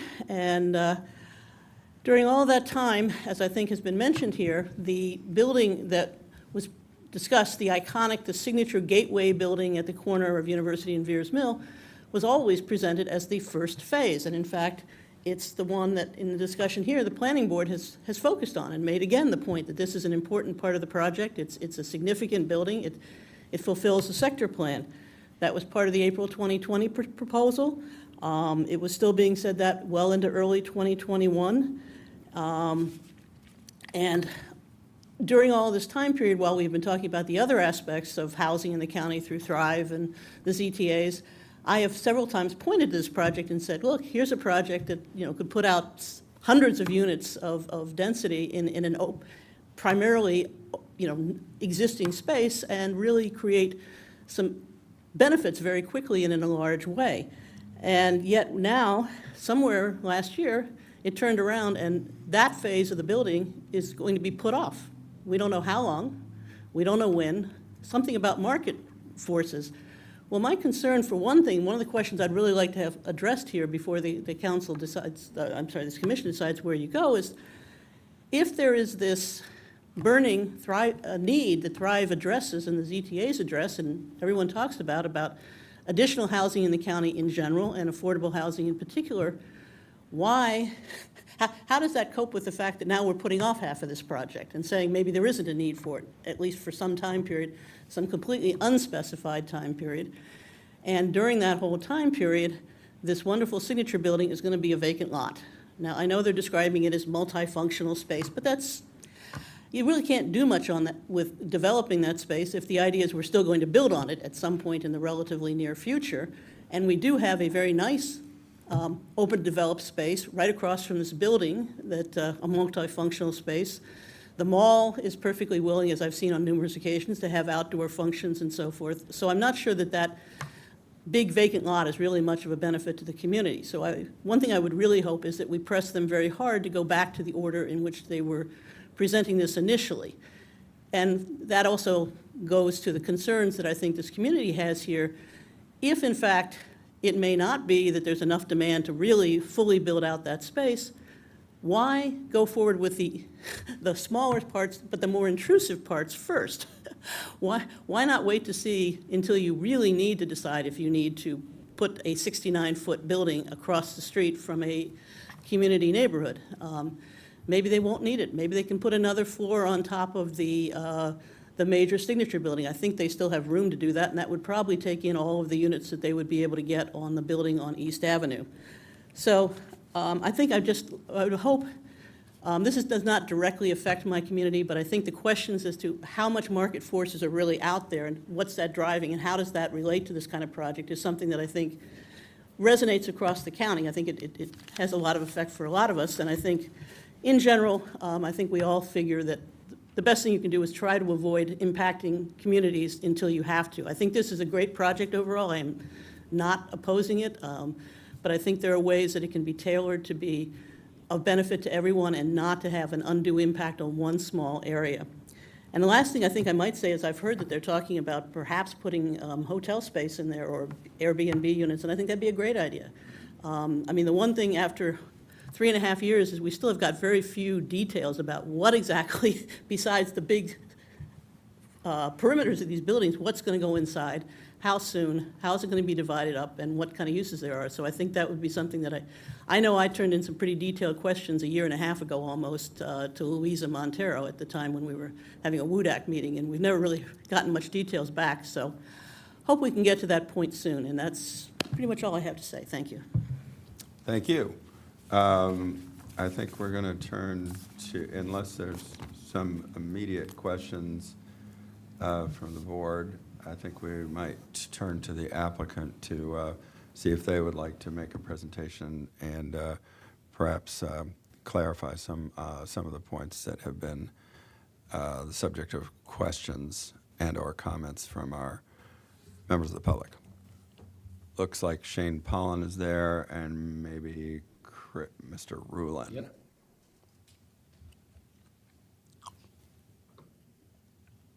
Good morning, everybody. For the record, my name is Shane Pollan. I'm principal of PS Ventures, and I'm really excited to be leading the development of the Wheaton Gateway project that we're here discussing today. I've got a presentation prepared. I'm going to try to go through it quickly because I would like to address some of the items that have been mentioned so far. The first thing to understand about the project is that it is a public-private partnership between the Housing Opportunities Commission and two developers with long-standing deep roots in Montgomery County, that being the Duffy Companies, where I spent 17 years running the development division before now stepping out as PS Ventures, working in partnership with Duffy, and Wilco, who's also had many years of development experience. And I think what's important to note is that we have some things in common. We're all developers and owners, we're all long-term holders, and we're all focused on quality and durability. What that means is that we believe in the triple bottom line of development. Again, we're not the inventors of this, but I think it's important to understand the project that's before you today for your approval is not your typical development. It's a development that what we call is we build above code minimum. Almost everything about this project really is trying to exceed standards. We believe that we can build buildings that are better for people, both the occupants and the neighbors who surround the project and who are our neighbors, that we could build buildings that are better for the planet, and that we can do so profitably. Now, as HOC as a partner, right, focus on providing affordable housing is their mission, but it still means that we try to make properties that are financially viable, developments that are financially viable. And that's why properties like this are being developed as mixed income, so that that profitability component can be something that helps ensure the long-term survivability of a project like Wheaton Gateway. I won't go through the other items, but sufficient to say that there are a lot of reasons why we believe building better than code minimum is the right thing to do. And these buildings will be among the most comfortable and resilient that the county probably has ever seen, frankly. What above code minimum means for us at this point is passive house. So if you want to build above code minimum, everyone's probably familiar with LEED, Leadership in Energy and Environmental Design. It's the most common, probably above code minimum standard in the United States. There's also Energy Star, but what's generally recognized as the world's most rigorous above code minimum standard is passive house. And it is very much focused on saving energy and addressing carbon. So to the gentleman's first question about how many fossil fuels will be burned here, we're proposing an all-electric building. We won't be bringing natural gas to this property. Building buildings of this sort takes a team. It cannot happen just doing the same thing that we've always done to produce buildings that consume. We're targeting, call it 30 to 50% energy reduction off of a typical code-built building. That cannot happen by just doing business as usual. And so Wheaton Gateway has assembled a team to help us accomplish our goals. We know that this is the type of building that is necessary and is desired in Montgomery County, partly because the county, as we know, has declared a climate emergency. Here we see a call for all electric buildings working towards zero net energy. Wheaton Gateway is a sister project to Hillendale Gateway. And Hillendale Gateway, as you all know, we're trying to work on a 12-story zero net energy building there, and we've got lots of roofs to contribute at Hillendale. And we're going to be applying the same passive house standard here. It will include solar as well. Unlikely that we'll be achieving zero net energy, but we'll be demonstrating all of the same systems that it will take to get to zero net energy, which is the county's goal. As planning board, I'm sure is familiar, there's not one solution to the housing challenges that we face in Montgomery County, but one of the solutions is multifamily housing, highly sustainable multifamily housing available to those who ride transit. Wheaton Gateway is fortunate to be located adjacent to a future BRT station, close to the metro station in Wheaton.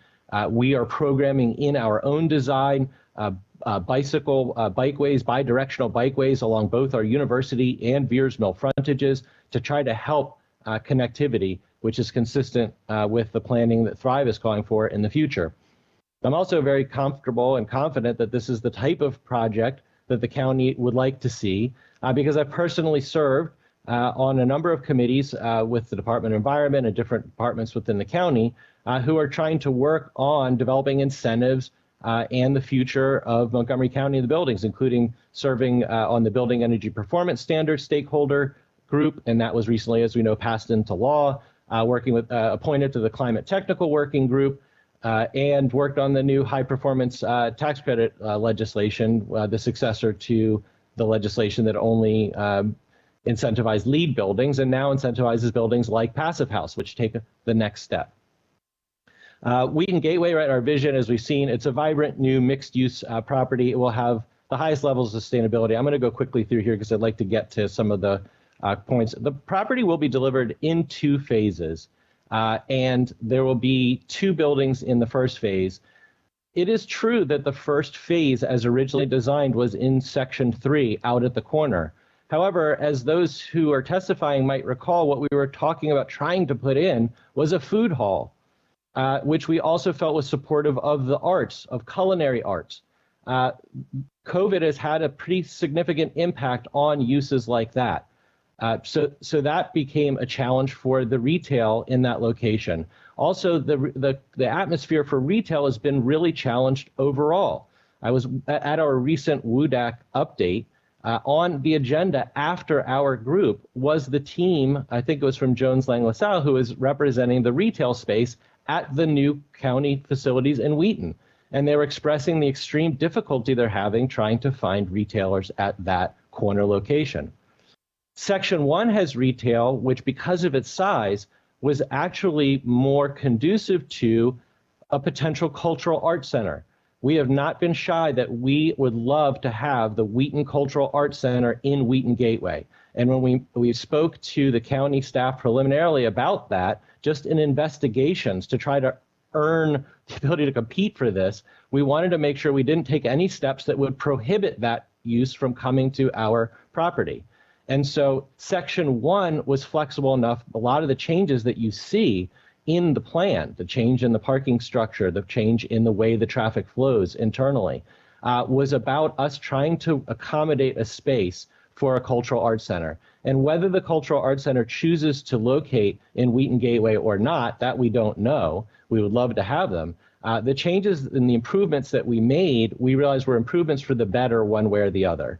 And we realized, of course, we always knew from a constructability standpoint, as you can see, section or phase 1, if we built section 3 first, we would be creating a hole, right? And we would be building ourselves into a corner, if you will. Now, we wanted to at the beginning because we thought we could capitalize on a food hall and build the building at the corner first. But ultimately, it's going to be more of a challenge for retail, which is already struggling, for us to seat a retailer in section 3 building first, and then come back and ask them to tolerate construction all the way around them, as opposed to working our way out of the property towards the main streets. I would argue that both of these buildings, all these buildings, are going to be signature buildings. We're trying to build passive house buildings in Montgomery County. It's very exciting. These are going to be, again, some of the most sustainable buildings, not just in the county, not just in the state, probably not just on the East Coast, but in the country. That's what we're trying to do here. The site does have challenges, and a lot of the folks who are testifying are recognizing that we are also facing some of those same challenges. We have long unbroken medians, right, which is part of what makes access difficult. We have a significant drop in grade, and we've got multiple zones that we're working with. So in addition to, of course, foremost, we're adjacent to a BRT station and have worked with staff to incorporate the space necessary to incorporate BRT. We're close to Metro. We're providing additional bike opportunities along our frontages and pedestrian opportunity for circulation. But the reality is we still have to accommodate vehicles coming to our site. 4 ways in, 4 ways out, 16 different combinations. Our team has really looked hard at ways to trying to address this. And ultimately, the answer was that we needed to have good, as Troy mentioned, good circulation. Because we don't really want folks, for example, if we turned roads into one way, then you'd have to turn around and do a U-turn effectively someplace to go the other way. And that someplace is likely on the public streets. And we didn't want folks who couldn't circulate and go in any direction within our site, instead going into the neighborhood or onto Veers or onto University and needing to do U-turns as a primary means of turning around. And so we created circulation. We did create an internal loading. So you don't have the heavy truck loading things happening out at the periphery or out at the back. It's all below grade. Again, the other challenge being we've got zoning differences here. This is an assemblage, different heights. So here we can see the stepping down of the buildings as we come back in the site. We have compatibility planes, and we've achieved compatibility under the plane. Importantly, and I think I'm going to be able to play an image here, an animation. Our means of addressing compatibility on the plane was to work with staff, and we've tried to work with the community. For those who have suggested that we haven't been available, I'm sorry if somehow that you feel like we haven't been communicative enough.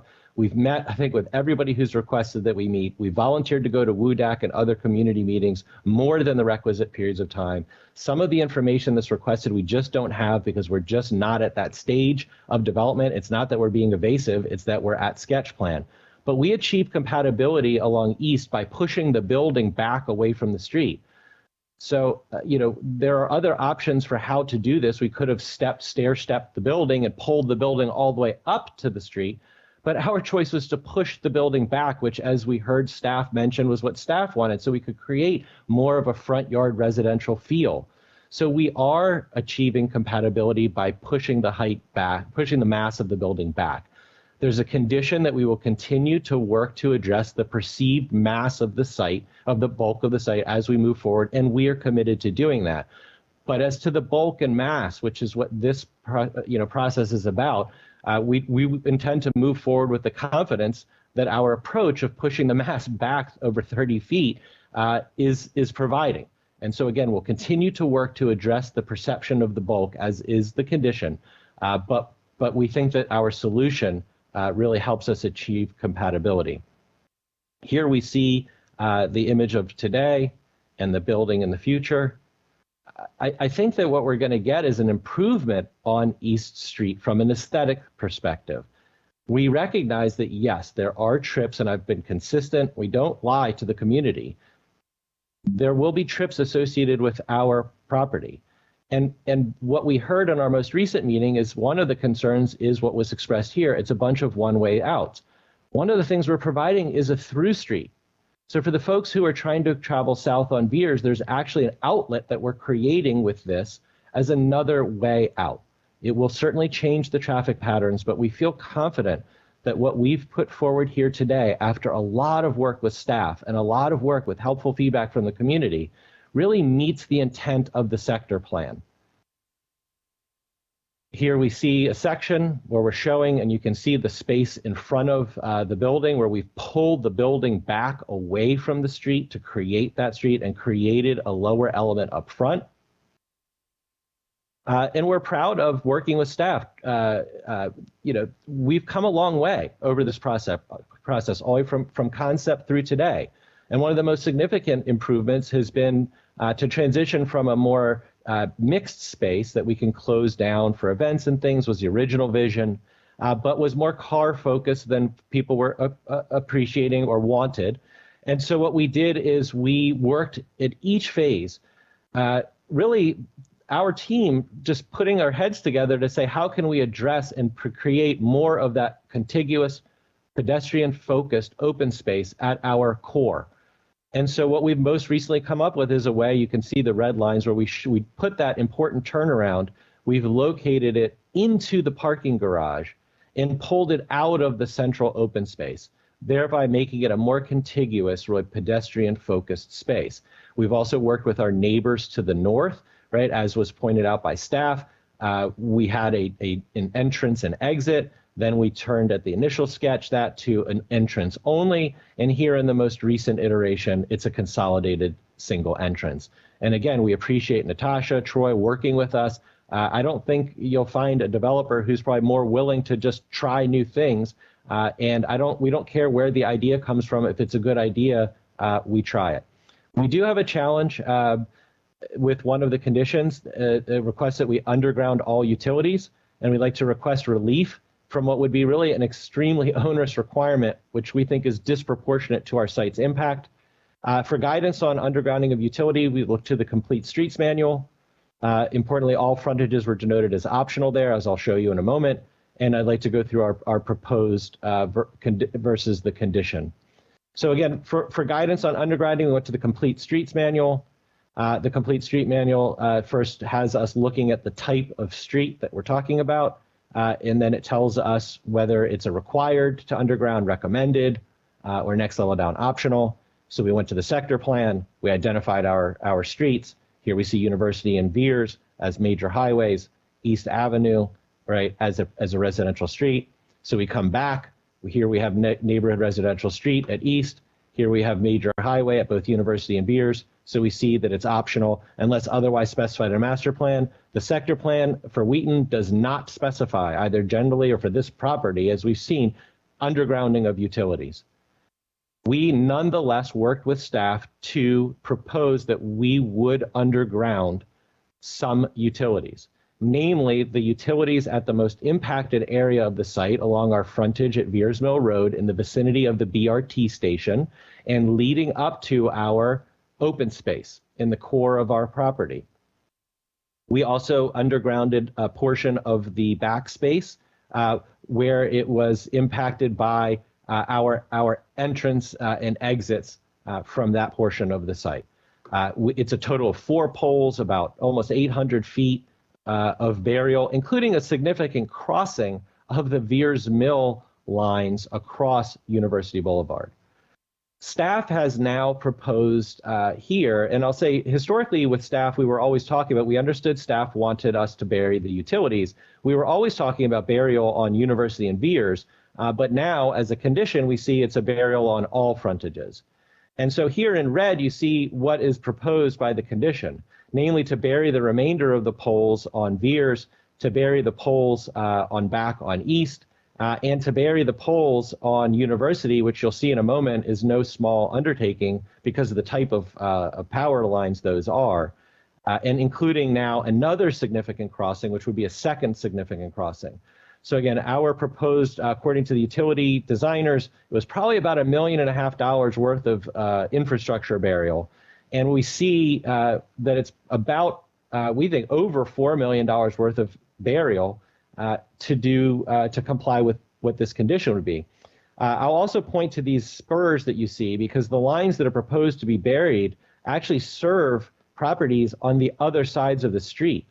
And so what we see is we have generally a 2.5 times the cost, 9 additional poles, and almost 200% greater length. Here is part of the consequence of this is these are the poles that are on the east side. Here we see the green roof is the site of Wheaton Gateway. So one of the reasons why it gets so difficult and expensive is that this is a crossing. And if you look at the base of the pole here on the other side of Veers, there's no real space here. It's a real impediment. So we don't think we're going to be able to come with all of these lines and back up. So this is going to cascade down before, like, this undergrounding would be material. Also, not all utility poles are the same. This is a pole that's directly across University from the property. You'll see the one T at the cross, which is actually the end of a line for a series of local feeders. This is the series of poles that you see along our edge of University. Those are not just local serving utilities. Those have a transmission component to those lines. And so the cost to bury these is going to be significant. And as I mentioned, it's not just affecting our property, but here we see the street light on the other side of University is actually fed by our side of the street. And we have a number of homes that are fed down East Street.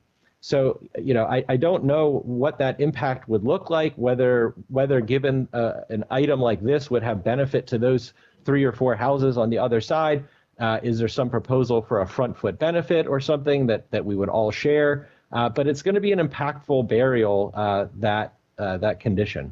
And so we would just request relief from the condition in favor of the originally proposed solution, which was still costly, but we felt like a reasonable balance. And that we were making a proportionate and reasonable improvements to the Veers Mill frontage. Briefly, let me address some of the sidewalk comments and some others. We do have 8 to 10 foot sidewalks that are variable. Please remember this is also in addition to what's currently designed as a 10-foot bidirectional bikeway. And we can work with staff as staff's new condition to maybe staff has suggested perhaps we could put more in sidewalk or have an 8-foot bikeway, but we've got a bidirectional bikeway along both. The sidewalk only narrows to the 6-foot dimension when it passes north of our main entrance. So we tried to put the sidewalk in context for the volume of pedestrian traffic that it would have. And we've got the most sidewalk, 10 feet of sidewalk down at the corner, and it narrows, if you will, as it goes to connect to the existing sidewalk system. I'd mentioned fossil fuels. Again, the answer to, I think, the 2 questions were no fossil fuels. And this is the type of density proximate to transit, I think, to answer that question. So all of these homes are proximate to transit. And therefore, I think this is the type of development, again, that's called for by Thrive, by the Climate Action Plan. We need to be building properties like these that are proximate to transit. With respect to Heat Island is addressed either we've done it traditionally through vegetative green roofs or high reflectance, high albedo roofs. So we do not intend that this property be a property that ends with a black roof that adds to Heat Island effect. Support for artists, as I've mentioned, we would love, and anyone who from the county who's listening, we would love to have the Cultural Arts Center located in Section 1.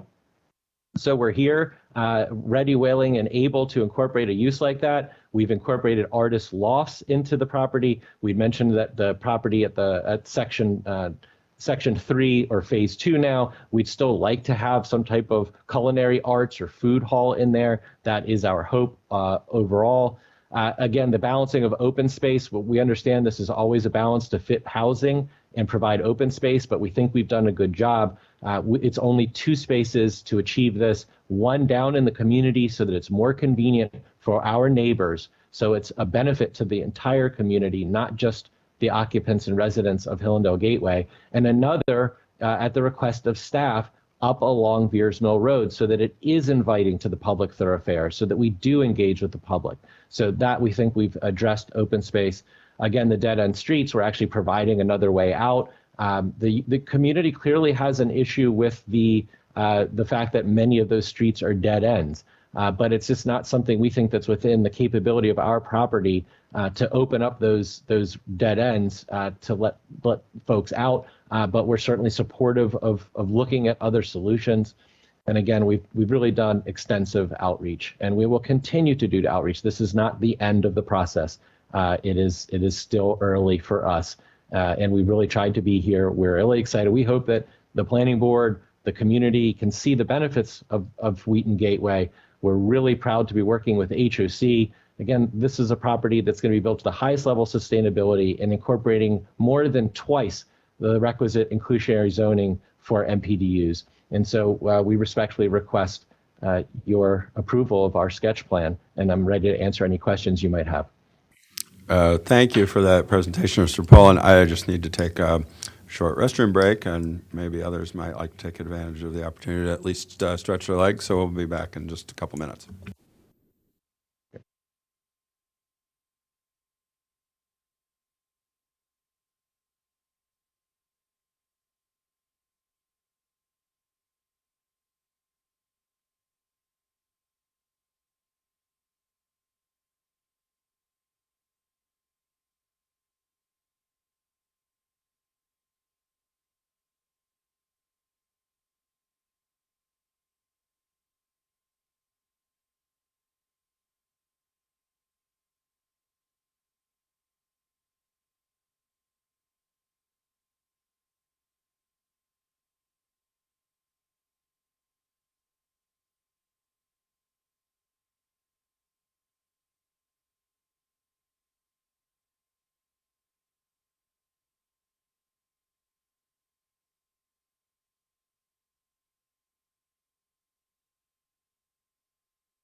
Not yet. Okay, we are back. Questions and comments from the board? Okay, I good. have You a- want to go first? Go ahead. Yeah. Are you going to go first? No, go ahead. Okay. A couple of questions. You talk about the BRT stop on there, but I guess coming back on the other side of the street, across there, if you're getting off at the Wheaton station, you're probably going to walk, not necessarily get on for one stop. So the BRT, I guess, would hopefully go all the way to Silver Spring as well. Is that correct? So if you get on here, you don't have to go to the metro station. You may want to continue further. But I think MCDOT, I think they put a new signal in a little bit further north, up there on Norris Street. Is there a potential for a signal at the north end of this project on Veers Mill Road? It's a little confusing. There's a gas station there, and then two streets kind of come together. Is there any potential that that's in the plan?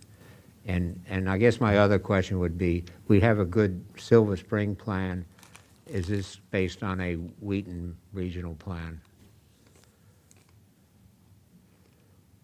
Carrie Sanders for Yeah, the record. Excuse me. Carrie Sanders for the record, Mid-County Planning Division Chief. To answer your question, yes, the BRT will go up to, I think you had asked to Rockville, so you could pick up the BRT along Veers Mill Road. But you have to cross the street. You would. I don't know if that level of detail has been completed yet Okay, by all right. MCDOT. I think they're still working through the designs, the facility planning of that project.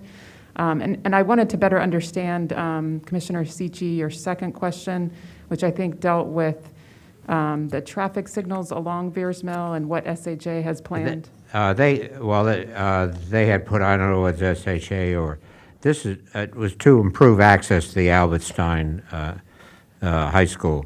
But when you look at Galt Avenue and I guess Kensington Boulevard, they come together, they almost miss what might be East Avenue. I guess it ends at Kensington Boulevard, but that little intersection, is there any potential, including upgrading that? Again, you could safely take a signal, you could walk on the street, get a BRT stop going north to Rockville. So Thank you from for a traffic yeah. standpoint, is anybody looked at all of that? Thank you for clarifying. That's helpful. So SHA is looking at that. That was actually something that through the Veers Mill corridor master Okay. plan that we looked at as well. So yes, that is also something that the community has been bringing forward through engagement, both on the master plan, but also through this project. So to answer your question, yes, SHA is Okay, looking at and that. then the other question was consistent. I mean, is there a broader Wheaton master plan? Again, if you go across Veers, there's a water tower, there's a couple of gas stations, and is that a potential development area that would match this? Yes, that is part of the Wheaton sector plan, downtown sector plan, yes, to look at that across the street, and it is zoned for mixed-use development. Okay, great, thank you. Okay, so I have a couple comments in different areas. So I'd like to make sure that we're consistent with the approvals that we're being asked for today. Okay, so we're at sketch plan. So I know there were a lot of comments, and I want to address those comments that we got both from the community and from the applicant. But I want to do it in a way that makes sense with regard to the particular approval that we are being asked for today. So there may be some things that were commented on, and I think are good comments. I think they're all good comments, but some of them are more appropriate at potentially at preliminary plan or at site plan, and I just, so that the way that we would phrase it in our action today could be, instead of, for example, I'll just use as an example, the applicant asked for relief from the undergrounding of utilities, okay? So my question is, the language that we have, or that you proposed in the staff report for the condition, is mandatory, and the question is this something that is more appropriately is it going to be addressed, the undergrounding, requirement of undergrounding of utilities, is that addressed more at site plan or at preliminary plan, so that instead of making it mandatory to address the concern, we could make it more of a requirement that it be addressed in a more, after in a more detailed fashion, looking at, the cost analysis in more detail about how that applies and other things in a more contextual fashion. So if, that's what I'm looking for. So if you could let me know on the issues that I'm going to raise, whether it's more appropriate, if it's something that has to be addressed today in the sketch plan, or whether it should be addressed as part of a future plan. Okay, so I want to make that clear. And also for those of you, understand that if we, if I recommend, or if I'm looking at approval of a sketch plan, and understanding that I still have concerns about certain issues that will be addressed as the process moves forward. So I want to make that clear, because it's not something that is easily understandable, particularly those of you who don't deal with planning every day. So the issues that I'm looking at is, number one, well, first is a question. How many units are we looking at in each of the phases? Do we know that yet, approximately? For the record, Matt Folden, Mid-County Planning. While Mr. Leftwich pulls the dwelling unit count up, I just want to point out, Commissioner Rubin, to your point, the sketch plan approves a maximum height and density, maximum square footage of a particular use, not necessarily a particular dwelling unit count. That's something that comes with the subsequent preliminary plan and site plan. But we do have the specific condition language that has the residential square footage. I think we have a conceptual unit count. I think it's somewhere around 800, but it's just not nailed down yet. But how is it split up? Do we know approximately? We don't really know, because you don't know the size of the units and things like that. And actually, that gets to one of the points that was made where I believe one of you ladies added a concern about internal uses. What are the internal uses going to be? And I know that that's part of site plan. That is definitely not part of sketch plan. So what we're looking at is density, and so keeping that in mind, I just want to make sure that staff is aware that that is a concern about what the internal uses are, so that that the community understands it's going to be addressed in more detail as the process moves forward.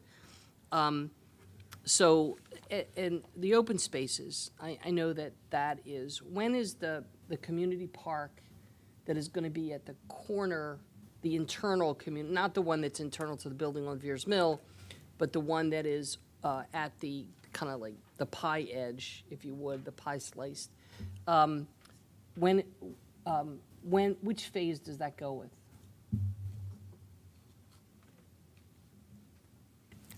Troy Leftwich, for the record, that's expected to be within phase one. And also with phase one, as mentioned, the interim space, depending on timing of construction, I'm sure they will probably use that as staging. But depending on how long that go, that interim spaces at the corners is expected to be some activation green space as well. Okay, so, but when we're talking about phases, when is the determination of phases made? At site plan. At site plan? Site plan. Okay, so then what I would like to see is some language in the resolution that is clear to the applicant that I agree with the community, that I think the phase, if it's possible, I think making the corner building, and I hear what the developer says or the applicant says about trying to fill. The market is more not directed, it seems not necessarily directed at the residential, but more directed at what the commercial uses are going to be. But I'd really encourage some way of making that, flipping the phases, okay? I really think that's an iconic corner, and it seems to me that if we're looking, we're always looking at redevelopment opportunities, and I think that it might even draw your market better if you put in the iconic building first. And I also like the idea of having that corner, I mean, I drive by there every day. I'm not too far from that. I don't live too far from that area. I live behind Wheaton Mall. And I really, I drive by there all the time, and I hate the way it looks. And I know that they're proposing to put something in there on an interim use, but it's still, I think it would elevate the activity in Wheaton a lot better if you were to put that iconic building in first. And I would encourage, it also would go with the BRT at the same time. I'd like to see, you know, that station developed earlier, if it's possible, because we're already moving towards that. I just think it would lend a lot to the community if that building were phased at the very beginning and then filled in those things that tend to move away from the center of Wheaton. So I encourage that as they move along towards site plan, is to look at their phasing and come up with a real, I want to understand clearly why, when they get to that point. I want more justification, not just from, we think we can, you know, we're looking for this particular commercial use. I think it goes beyond that. I think that it would, clearly there's going to be more units built, more residential units in that. I don't know whether they can, maybe they can do the arts facility or whatever what they're talking about in that first phase. I don't know, but I really would like to see that for the phases flipped. I'd like to see that building in phase one if possible. And so it would help us to hear from all of the other board members, because that's a very big comment. And we need to really find out if that is the consensus of the board, that they would like that language added. Well, I was trying to hold off. I have some questions that go to this, but I just wanted to let Carol get her issues out here on the table. Okay. I'm sure others will have their opinions and questions as well. Yeah, it's also closer to Metro, so it basically lends an opportunity to potentially reduce traffic, get people used to maybe even some of the parking, get people used to using you know, public transit as part of that. So it just, I don't know, it just feels like that's the right way to go. The other issue I'd like to just have addressed is there was a question about East Road, and my question about that, and I understand the difficulty in circulation, but I am satisfied that you've all kind of demonstrated how the circulation could work better. But there was a comment made that maybe East Road is too narrow, and I don't know if that's been looked at as potentially. Could that be extended, or could it be widened? Could there be some way to deal with what I think would be conflicts on a very, you know, narrow road in that area? I don't know, but again, is that part of the sketch plan, or is that part of the next one of the other future plans? And is it something that we just continue to encourage the applicant to dig deeper into looking at that part of the circulation? And then finally, I've already mentioned the undergrounding of utilities. Since that is more at site plan, we know that.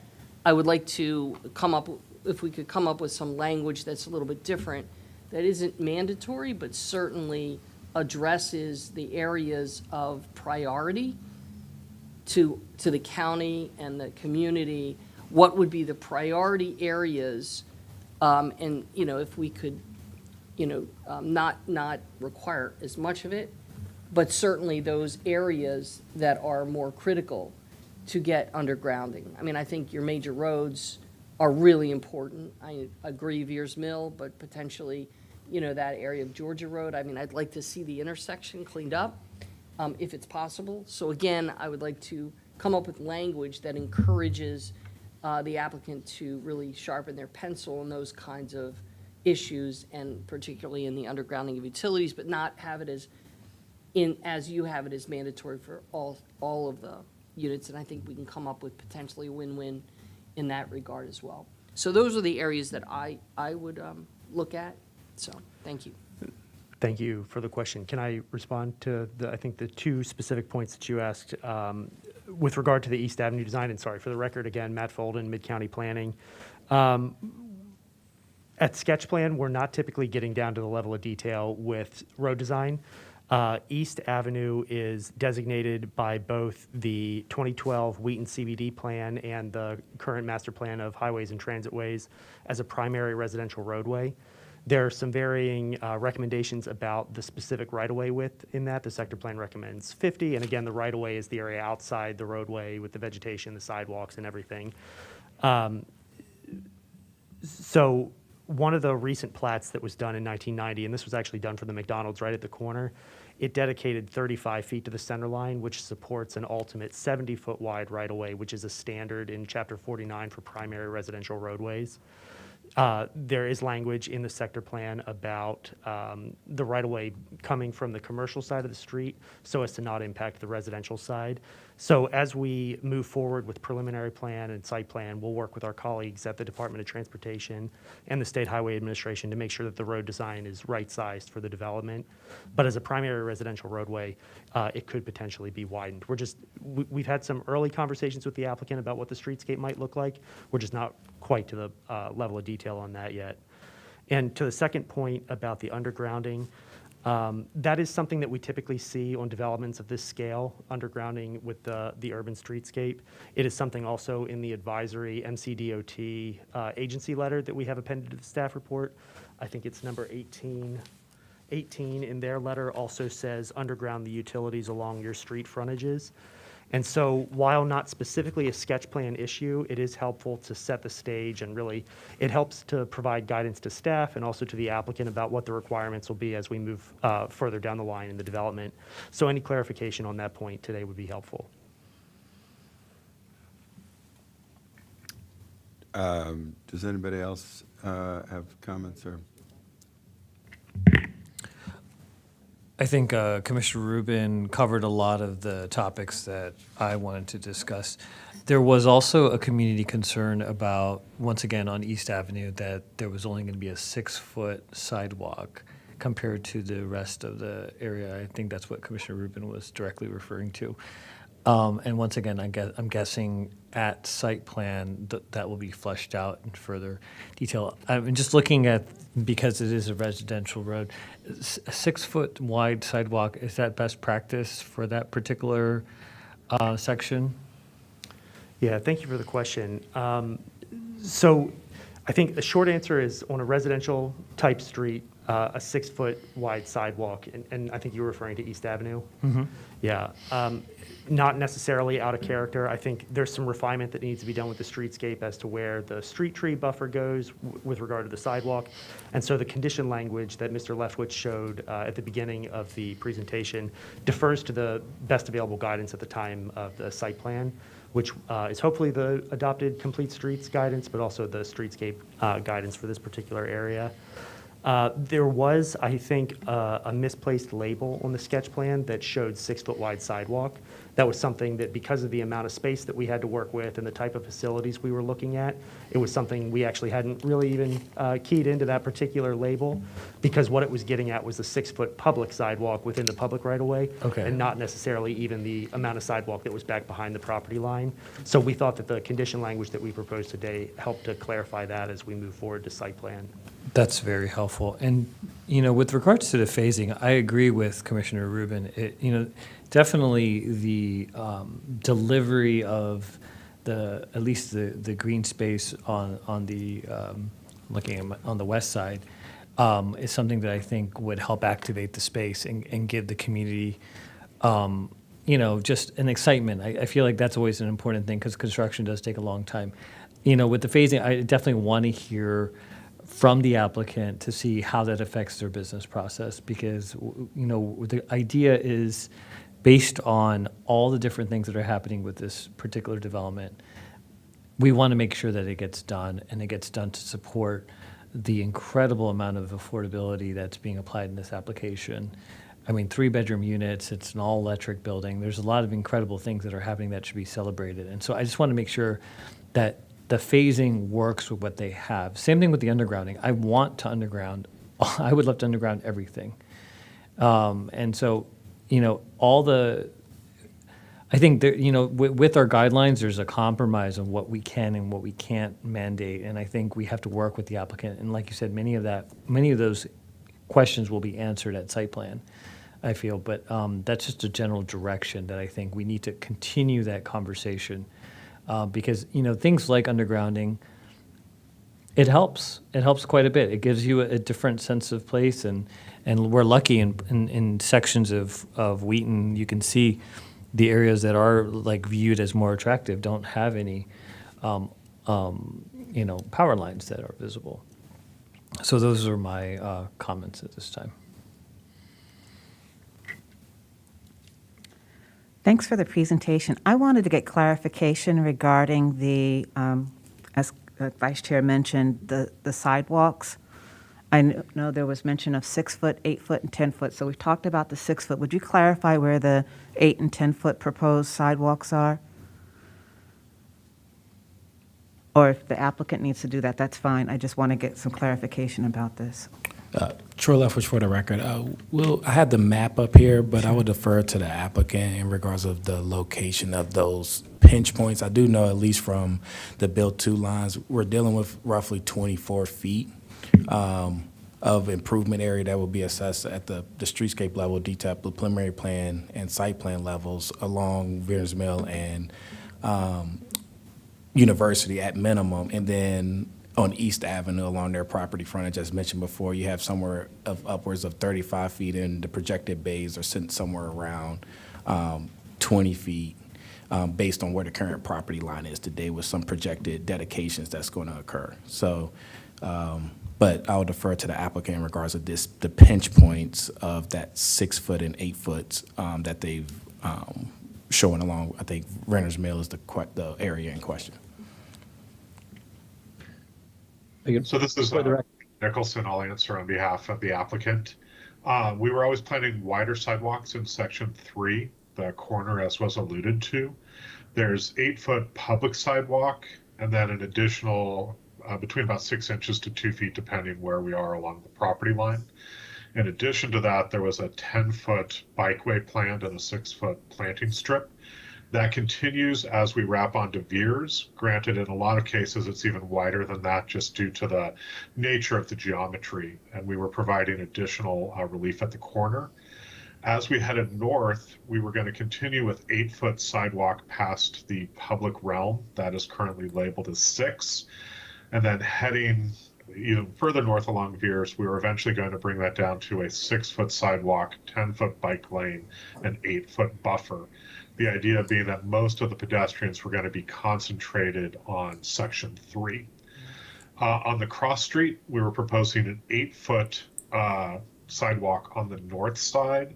And the main reason we were focusing on the north side deals with pedestrian safety, being that the neighborhood is all dead-end streets. 99% of the traffic coming through the mid-block passage and exiting is going to be heading south towards University. So we felt it was more appropriate to put the pedestrian connection on the north side of that to minimize the crossing conflicts.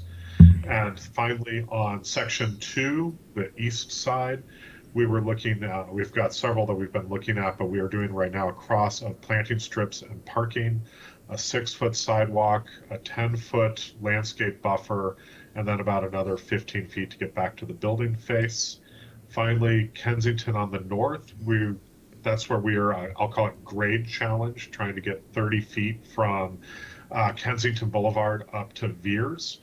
We're currently proposing a 10-foot wide sidewalk with steps, but in addition, bike rentals along the side in order to enable anybody who might have something with wheels to be able to kind of roll it adjacent to the sidewalk. Hopefully that covers it all. I think I hit most. You did, thank you. My second question has to do with the request for the conditional relief. I do know that we'll need to address this further at site plan, but I also want to make it very clear that we know that for this particular intersection at University and Veers Mill, I think it was about 4 years ago, there was a community pedestrian audit. And this intersection is probably one of the most dangerous areas in the county. One, for individuals who are attempting to cross Veers Mill, but those who are also walking along the sidewalk. So I think Commissioner Rubin has already mentioned this, and I'll support it. Let's come back. Mr. Poland, I heard what you said regarding the cost for all undergrounding. Let's take a look at your proposal. My primary concern is for people who are walking. We see this at the intersection of Grandview and University, which is not in your application area. Individuals who may have a stroller or are using some assisted device can barely get along the sidewalk because there's utility poles. No fault to those utilities that put them in place. They're there from early 20th century. But if we're going to move forward and we're encouraging the undergrounding, let's take a look at this. But I also, Mr. Poland, when we have this discussion, let's talk about the cost analysis for you, if it's what it means. But you proposed hit some of the areas, but there's some other areas I'm wondering if there's an alternative. And I saw where there were junctions on some of the poles that you mentioned. If in your cost analysis you could describe what the difference in cost is, I suspect it's going to be pretty significant. But again, I'm concerned about walkability, so that anyone can literally walk in front of your intended project. There was a question regarding phasing. Ideally, I'm in favor of it. I'd like some more clarification about what we would be looking at in the various phases. Yep. For the record, Shane Poland, again with PS Ventures. With respect to that corner, I think that we recognize that it's a challenging intersection for pedestrians, and that's why among the changes is there's currently what we call a hot right, the ability of vehicles to take that path, that turn, turning right from Veers Mill onto University at speed. And that is being removed with this. I think that hot right combined with, if you looked at the geometry of where the crossing was, there's a sight distance problem that exists there that this design is intended to address. So this is going to slow the vehicles down because they can't just take that turn at speed. And so we think that's a major element. And then also with our design, it's intended that those poles, right, aren't in they're not in the middle of those sidewalks. They're within the green panels that we described so that we pull them out. In fact, that's one of the things that we're working through with staff who's looking at some other sections, which would put the poles into the bikeway, which we don't want to do. So for example, we increased the buffer area to the north on Veers to make sure that the poles were not in the bikeway. So we will continue to work with staff, with MCDOT, to address these concerns and see how we can improve it even further as we move into site plan. But we have made, with this program, I think some significant steps towards improving pedestrian safety. Thank you, Mr. Poland. Chair, that's it for me. Thank you for that. On this phasing question, it seems to me that, well, you know, I think we'd all agree that getting that building on the corner is first would be optimal. It seems that there's a lot that's beyond the applicant's control as far as finding a retail tenant. I assume that at some point, if they can't find a suitable retail tenant, we're going to be looking at some other use, like more residential, or maybe reshuffle the uses within the rest of the project, which I think is, you know, it would be great if we get some really high quality retail that's appropriate for the site, but if not, it wouldn't be the end of the world, and I don't think we should be holding up the development of the corner, waiting around forever for a retail project that may not materialize.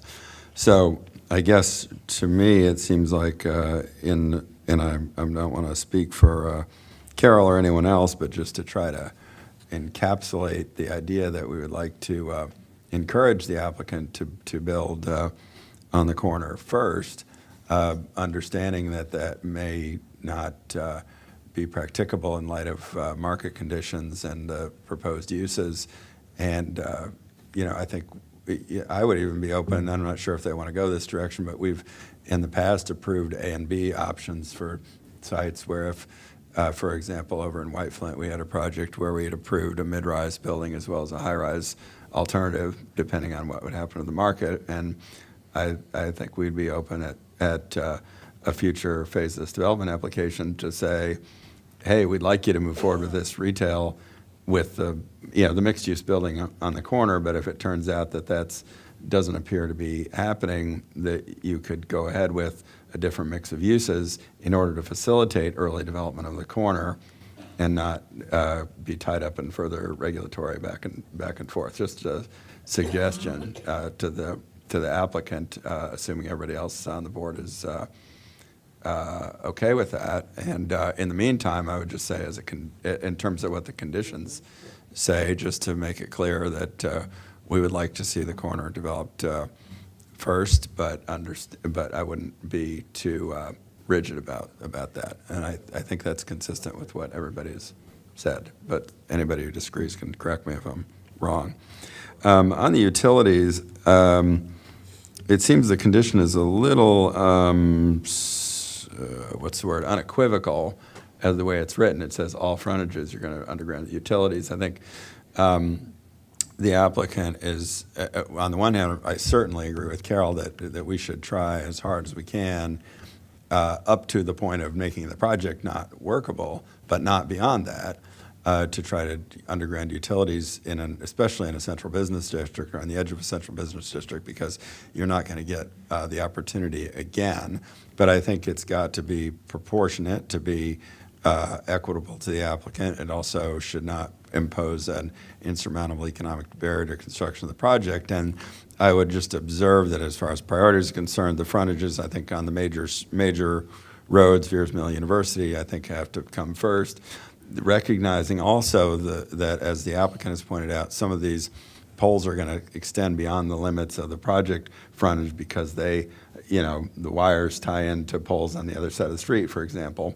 So I think that should be considered in terms of working this out in future discussions with planning staff about how much and where the utility undergrounding should be required. We should be trying to maximize that, but I think we have to be able to engage in a little bit of a give and take about what the priorities are, both in terms of their significance to the public realm, as Ms. Patterson has pointed out, the potential for them to, the poles to interfere with the sidewalks and pedestrian accessibility, and also the fact that certain poles are not going to ever probably be undergrounded if we don't do it in this project. Others, maybe there will be other options in the future. So that would kind of be my thought there. And again, I'm not trying to step in front of anybody, but I hope that that's consistent with what other board members have said, and that maybe I hope that articulation might give you some guidance about how to deal with the applicant on the next phase of this, whether or not that's formalized in the condition. I just think the condition needs to be softened a little bit, because right now it's pretty much you're going to do it on all the frontage or else. Nobody else has talked about this height issue. I don't know that we're strictly speaking required to make a finding about the applicability of the height limits in the zoning code as part of this application. I have to say I'm satisfied that these heights do comply with the master plan and the code. I do think, and my judgment about the compatibility of this is informed by what's going on across George Avenue as I'm looking out the window. I recognize that these buildings are certainly a great deal taller than what's in the neighborhood right now, just as what's in the neighborhood on the far side of the Exchange project, the Safeway, that's on the east side of George Avenue, where I'm looking out the window from our headquarters building right now. And I think that achieves a pretty effective, compatible step down. It's rapid, but it's not, I think, visually abrupt, and I think it does, I don't think it overwhelms the residential development that's more single-family and townhouses and whatnot that's on the far side of the Safeway and those high and mid-rise apartment buildings over there. So that's why I say that I think in this case the 45-degree angular plane does, and the way that the applicant has addressed this is Not everybody's going to love it. I don't expect that everyone will agree, but I'm for one satisfied that it meets the code and that it will be compatible, subject, of course, to the staff's work and the applicant's commitment to try to continue to work on reducing the perceived impact of the massing. And I have no doubt that everybody will work in good faith to do that. On the sidewalk issue, I think that some of this is about, complete street guidelines and what kind of street category we're talking about, but also in the context of a project like this, where you're going to have a lot of people in those buildings. And I think that I would apply, overlay a sort of a test that you're not going to find in the complete street guidelines, which is what are the expected pedestrian and bicycle volumes on those frontages post redevelopment of this building and other buildings that we would expect to fill in around it. For me, that's the important question is, like, obviously you're going to want more than a AASHTO minimum 5-foot sidewalk in an urban area that's intensively developed like this, and you do in this application. But my question would be, as to each one of these frontages, what kind of volumes of people coming in and out of these buildings do you expect, in addition to the, I guess, what you'd call background pedestrian and bicycle traffic now and in the future? And I think that should inform your thinking about what to insist on when you're working this out at site plan or future stages of the development. And, obviously there's trade-offs with the landscape buffer and stuff like that. But I think it's important to remember that, with like the 10-foot bikeway and whatnot, you're also taking some of the burden off of the sidewalk and you're putting it on the bikeway. So it's a little bit different circumstance that if everybody's going to have to share like an 8-foot sidewalk, that would be just a different situation. So that's kind of my thinking about this, and feel free to anybody who disagrees with anything I've said, but I'm trying to encapsulate what I think I've heard from others and putting my little gloss on it. Yeah, I agree. I didn't say anything about the height and density. I wanted to leave something for the chair. I appreciate that. I still have some, I'm trying to add a little bit of value here. But that's right, yeah. But I agree with what he said, and I actually really like the comment about that you made, Mr. Chair, about the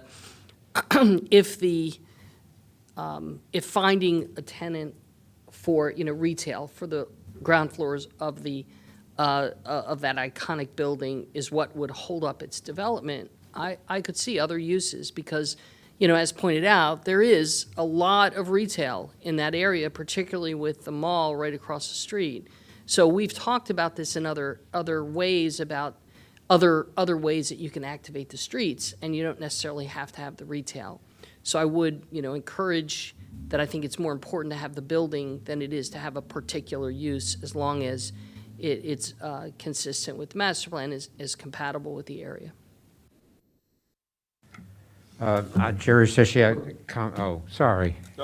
Just on the next project, we got item 7, Great Seneca Plan. We did require undergrounding of utilities along Downtown Road. But again, on a project like this, where we are trying to really improve and develop and Wheaton area as well. I like the idea of the 3-bedroom. Again, that I've raised that issue in the past. If you're going slightly beyond 2 children, or if it's a family, I think that provides additional accommodation. But I don't know whether in this case, if utilities were underground, whether we could allow an additional floor or 2 floors that would in effect balance the cost of undergrounding. Or do we have particular height? Well, that's not really the way the zoning code works, but yeah, but is that a change that we can make, or over time, or at this point? To just, if they're doing something that's so important to the visibility of the community, putting stuff underground, could they be granted a floor or 2 that would in effect somewhat cover those costs? I don't think so. Sorry. I mean, it's not a bad idea. It's just their heights are, they're trying to work within the envelope they have with their zoning. Yeah, But I think we want to be sensitive to the fact that it is expensive. And we're trying to be flexible, but it's also really important to get those utilities undergrounded. It's actually not just about visual clutter. It's not even just about the pedestrian issues that Commissioner Patterson raised. It's also about reliability of electricity. I mean, the more you can underground utilities, the less likely it is you're going to get a power outage when the wind blows. And you have a rainstorm that takes down trees and they hit one of those power lines, and that's why our power goes out. So that's, we don't want to shortchange that. Mr. Poland really wants to say something because he's got his hand up. Yeah, just that. Yep, thank you. I just wanted to mention that I appreciate the discussion of the flexibility of the phasing, and it's something we'll consider. But in addition to the viability of the corner building, and again, I look at both buildings as iconic. We don't have the exact number of the units, but it's probably plus or minus 25 units different, or 50 units between those two buildings. They're both large buildings. But when we met with county representatives regarding the Cultural Arts Center and what that programming might require, it was clear that the building in Section 1 could more easily accommodate and successfully accommodate the requirements of the Cultural Arts Center. So it's not just about what's happening in the corner building. It's about what was feasible to design for that use. And so again, I just asked for that. If you know, we understand there's the preference, but if you could give us the opportunity to again further flesh out the reasoning behind what we've got, including the constructability, the issue I raised about building yourself in for a corner and what that would mean for each property. So we understand the preference, but we just hope that whatever language comes out is flexible enough to accommodate what might be happening in both sections. Thank you. Yeah, and I don't think we're trying to take a hard line on this, but I honestly, I just have to tell you, don't wait around for the county, because the county still hasn't leased the space in the building we're sitting in right now, 2 years after it's opened. And I'm not trying to throw rocks at them, but, you know, just realistically, the county, you know, sometimes takes a long time to get it together. So you know, we're not trying to make this more difficult for you. In fact, we're trying to make it easier by not getting you in a position where you've just sort of built everything around a certain possibility and that possibility doesn't materialize in a timely way. And we want to give you some flexibility as well as giving you a little nudge to try to get the corner developed. So I don't think we're trying to give you a hard time here. Yeah. Okay. So could we get a motion to approve? I hope that it's been clear, and maybe you're going to have to go watch the tape. I may, if I may, Carrie Sanders, for the record, want to clarify 2 points. I think we don't have a condition about phasing, so what we would want to do in the resolution is reflect the board's strong encouragement of doing the corner building first. Yeah, and I mean, I think yes. this is more color commentary than anything else. It'd be fine if it's in the resolution or condition, but the important thing is we're just trying to give you some direction for as you are having further discussions. Absolutely. Appreciate that. And then the second thing that I believe I heard is a priority of undergrounding utilities on Veers Mill and University Boulevard, where we have pedestrian safety concerns, over, let's say, East Avenue, where it's a more residential street. So did I capture that correctly? Because right now we're saying in condition 6A, the applicant must underground all utilities. I think we're changing that to say utilities along Veers Mill and university frontages. What I was trying to get at was that there's sort of multiple sort of different layers to this analysis of what should be prioritized. One of the priorities, I hope we all agree, is the major roadways, which are Veers Mill and University. And that, based on that criteria, east is not necessarily the top priority. However, that's not the end of the discussion. I think part of the issue is also how difficult is it, because you've got wires going across the street. That's another issue. And what is proportionate in terms of the totality of how much you're asking them underground, how many linear feet of frontage, what are the issues with, you know, the transmission lines as well as the feeder lines, or whatever the term of art is for that distinction. All that stuff has to be, but I was trying to lay out a way of thinking about it as, you know, multiple different angles to consider. and to provide some more flex. I think maybe the conditions should just say something like, utility undergrounding should be prioritized, subject to proportionality and the considerations that I just described. Yes, we can, I think what we can revise it to is they can be undergrounded as reasonable and proportional as determined by the planning board. Yeah, I would suggest if you work with the resolution and get it to us a little bit earlier then, so we have an opportunity to kind of look at it before acting on it. So that would be helpful too, because oftentimes the resolutions that come in later aren't we don't get until a day or two before. So if we could kind of focus on trying to get this resolution into the packet early enough so that all the board members can really take a look, because it's been a lot. There's been a lot of comment. So. Okay, could we get a motion to approve the sketch plan with the conditions as modified? So moved. Second. All in favor? Aye. Aye. Opposed? That is approved. Thanks very much. We'll see you, I hope, again on the next phase of this soon.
And here we are on what turns out to be the last time of the day, which is the Great Seneca Plan, Connecting Life and Science, Scope of Work, with Maren Hill calling in from the library? I don't know. But I do think, Casey, you need to officially announce the other item is being postponed. Yeah, yes. And I just want to make it clear we are postponing this burial sites item, which I'll repeat at the end for the benefit of anybody tuning in late, expecting to hear about burial sites. But is Jessica McVeary going to say something first? Thank you, Chair Anderson. For the record, my name is Jessica McVeary, the Master Plan Supervisor for the Mid-County Master Plan team. We're pleased to be here with you today to present the scope of work for the Great Seneca Plan. And Maren Hill will be leading the presentation, and we also have several staff here in the auditorium as well as online to answer any questions that the board may have at the appropriate time. So I will turn it over to Maren. Thank you, Jessica. Good afternoon, Planning Board members. For the record, I'm Maren Hill with the Mid-County Planning Division, and as Casey noted, I am coming from my basement bunker to present the scope of work for the Great Seneca Plan, Connecting Life and Science. It's like Dick Cheney. You have an undisclosed location. Nobody knows where I am. Let me just share my screen. Hopefully you can see that all right. So the purpose of this item is to define the scope of work, as I mentioned, for the Great Seneca Plan, Connecting Life and Science. The Great Seneca Plan follows the Minor Master Plan Amendment, which was approved and adopted in late 2021. And this amendment just adjusted the staging requirements that were established by the 2010 Great Seneca Science Corridor Master Plan. The scope of work that is before you today builds on the 2021 amendment and seeks to comprehensively amend the 2010 Great Seneca Science Corridor Master Plan, as I will discuss in greater detail throughout the presentation. I'll just be referring to the plan that's before you as the Great Seneca Plan or the plan. The Great Seneca Plan proposes to maintain the boundaries of the 2010 plan, which is outlined on the map. As you can see on the map, this plan is somewhat unique due to the municipalities of Gaithersburg, Rockville, and Washington Grove that are shown in yellow, pink, and brown, respectively. The city of Gaithersburg occupies 10 square miles in the center of the plan area, and the city of Rockville borders the plan to the east, and the town of Washington Grove is located to the northeast. The plan area includes the western Quince Orchard neighborhoods that are west of Gaithersburg, as well as the Life Science Center and enclave areas such as the National Institute of Standards and Technology, Rosemont, and Walnut Hill, which are nearly surrounded by the municipalities. I somewhat affectionately refer to this plan area as my Swiss cheese plan. And despite the large geographic area, the Great Seneca Plan will predominantly focus on the eastern side of the plan area, which includes the Life Science Center, Highwood, Washingtonian Residential, Washingtonian Light Industrial Park, Rosemont, Walnut Hill, and Oakmont, which are labeled on the map. The reason for this is that this focus area has experienced the most change over the past decade since the 2010 plan was approved and adopted, and has new planned transformational investments on the horizon, including the LSC Loop Trail. The Life Science Center, which is shown at the bottom of the map, has been the center of new development applications as well as construction in the area. These areas, such as Washingtonian Residential and Washingtonian Industrial, are also adjacent to important commercial centers in the city of Gaithersburg, such as the Rio Lakefront and Downtown Crown, which were built since the 2010 plan and which may require new connections. The focus area also contains roadways with planned major infrastructure, such as grade-separated interchanges, the corridor connectors, which are recommended in the Corridor Forward Plan, and the Great Seneca Transit Network, a current initiative by the Montgomery County Department of Transportation. While investment in infrastructure in the life sciences has been a focus in recent year, particularly with the COVID-19 pandemic, these investments are not new for the Great Seneca area. Public investment in transportation infrastructure over the past 2 centuries, first with the Baltimore and Ohio Railroad, and later with the Washington National Pike, which is now known as I-270, as well as targeted investment in the science industry over the last 2 decades, has significantly influenced both the physical and cultural development of the area. More recently, the 2010 Great Seneca Science Corridor Plan established a vision for the life sciences as a biotechnology, healthcare, and higher education hub, which includes an expanded first-class medical center, research facilities, academic institutions, and an array of services and amenities for residents, workers, and visitors, which is today, the LSC, the Life Science Center, is home to a major hospital and medical center, academic institutions, and private biotechnology companies, which include Adventist Healthcare Shady Grove Medical Center, universities at Shady Grove, and the National Cancer Institute's consolidated headquarters. The 2010 plan included staging requirements for the development in the LSC, intended to pair incremental development with infrastructure, public facilities, services, or specific milestones to support new development and minimize negative impacts. The 2010 plan established 4 stages of development, and the funding, construction, and operation of the Quarter Cities Transitways was at the center of these staging requirements. The ability to grow in the Life Sciences Center was hindered in recent years due to the staging requirements. And at the request of the Montgomery County Council, Montgomery Planning pursued a technical minor amendment last year to evaluate the staging requirements. You can see the 2 recommendations that came out of that technical amendment on the screen. The Great Seneca Science Corridor Minor Master Plan Amendment, adopted in December 2021, included 2 recommendations. The first recommendation established an interim stage that would release 400,000 square feet of non-residential development capacity. The second recommended a comprehensive amendment to the 2010 plan, the subject of this scope of work. The rationale for the minor technical amendment, followed by a more comprehensive amendment, was really grounded in a parallel planning effort, Corridor Forward, the I-270 Transit Plan, which is a planning effort focused on identifying the highest priority transit projects to serve communities and employment centers along the I-270 corridor, including the Life Sciences Center. Corridor Forward, approved and adopted earlier this spring, recommended a near-term transit network and a long-term transit vision, as well as identified supporting recommendations and regional opportunities. The near-term transit network reimagines the master planned Corridor Cities Transitway to establish a network of dedicated bus lanes that are efficient, equitable, and realistic to build. At the same time, while only 12 years have passed since the adoption of the 2010 plan, a lot has changed. Over the last decade, smartphones and the sharing economy have become pervasive, changing so much of our daily lives. When the 2010 plan was approved, Uber and Capital Bike Share were in their infancy.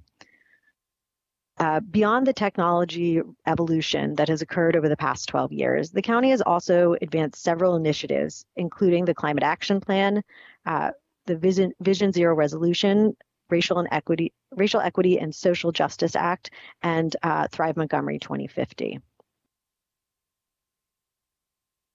So the purpose of the Great Seneca Plan is to integrate policy guidance from these county-wide initiatives and policies, address departures from the barriers to fulfilling the 2010 plan vision, as well as consider new planned infrastructure and identify emerging issues and trends, establish a shared vision that will guide the Great Seneca area over the next 2 decades. We propose to explore these elements through the planning process. It is anticipated that additional elements may be added as the engagement effort and existing condition analysis continues. Obviously, no issue is studied in a vacuum, and all the plan recommendations will be considered as part of a holistic approach to shaping the future of the Great Seneca area. Throughout our engagement and analysis, we will apply an equity lens that will examine both in our process and in the recommendations how we promote fair and just inclusion in which all can participate in this process or in their community to prosper and reach their full potential, as well as addressing historic inequities. So, as we discuss this plan and approach these elements, I think it's important to put into context the scale of the actual plan area. Here we've overlaid the street grid of the Life Sciences Center, just that one small piece of the southeastern portion of the plan, not even the entire focus area, with an aerial of part of DC. The Life Science Center would stretch from Union Station to Scott Circle, just shy of DuPont Circle, from L'Enfant Metro Rail Station to the Rhode Island Metro Rail Station, from Howard University to the U.S. Capitol. It is massive, and as we develop a vision for this area, we have to keep in mind what it would take to achieve this vision. The Great Seneca area will not be downtown DC, so what type of vision is appropriate and what type of infrastructure, services, density, parks, and investment is needed to implement the vision that we come up with in collaboration with the community. So again, when we for community identity and character, when we explore this element, we're exploring it for an area that is home to approximately 37,000 people. The people who live, work, and play in the Great Seneca area are incredibly diverse, with unique needs and interests. However, this area lacks a sense of place, a unifying identity or gathering spaces for smaller districts and neighborhoods. Staff will engage community members to understand the cultures and elements unique to the area. Staff will work to incorporate and to highlight the various cultures that comprise the community through urban design, architecture, and open space planning. Over the last decade, the plan area has attracted world-class biotechnology and life science companies, as well as healthcare, higher education institutions, and new multifamily residential development. But despite the growth, recent development applications are not delivering the building forms, residential, or employment densities envisioned in the 2010 plan, and significant square footage remains in the pipeline. Further, the staging requirements established in the 2010 plan present additional challenges for development. So as part of land use and staging, staff will evaluate the current zoning designations in the plan area and explore right-sizing zoning. What that means is examining if the zoning allocated assumes too much, too little, or just enough height and density. Staff will also assess the 2010 staging requirements by reviewing the anticipated and actual impacts of development and evaluating the original objectives and unintended effects. Staff will explore maintaining, amending, or eliminating staging requirements through this planning process. The population living in the plan area has grown by 20% since the 2010 plan was adopted, more than double the rate of the county overall over the same time period. Residential vacancies remain low in the area, while the number of dwelling units built or approved reaches less than half the capacity that was allowed by the 2010 plan. Staff will examine existing zoning and land use in the area and work with housing partners to determine how, where, and what types of new residential housing should be pursued. The plan will also seek to encourage the production of more housing to better match supply with demand, plan for a wide range of housing types and sizes to meet diverse needs and promote racial and economic diversity in housing in every neighborhood.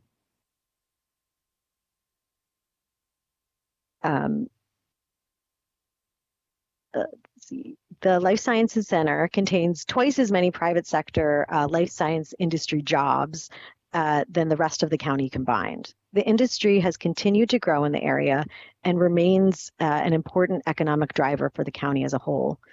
The plan will examine how to support this growing industry, as well as how to explore and support the changing needs of other industries, like medical and healthcare in the area. Additionally, the plan will explore barriers to attracting and retaining employees and consider equity and access to employment. For transportation connectivity and access, to quote the Thrive Montgomery 2050 transportation section, land use and transportation are interdependent. A successful land use plan must have a complementary and reinforcing transportation plan.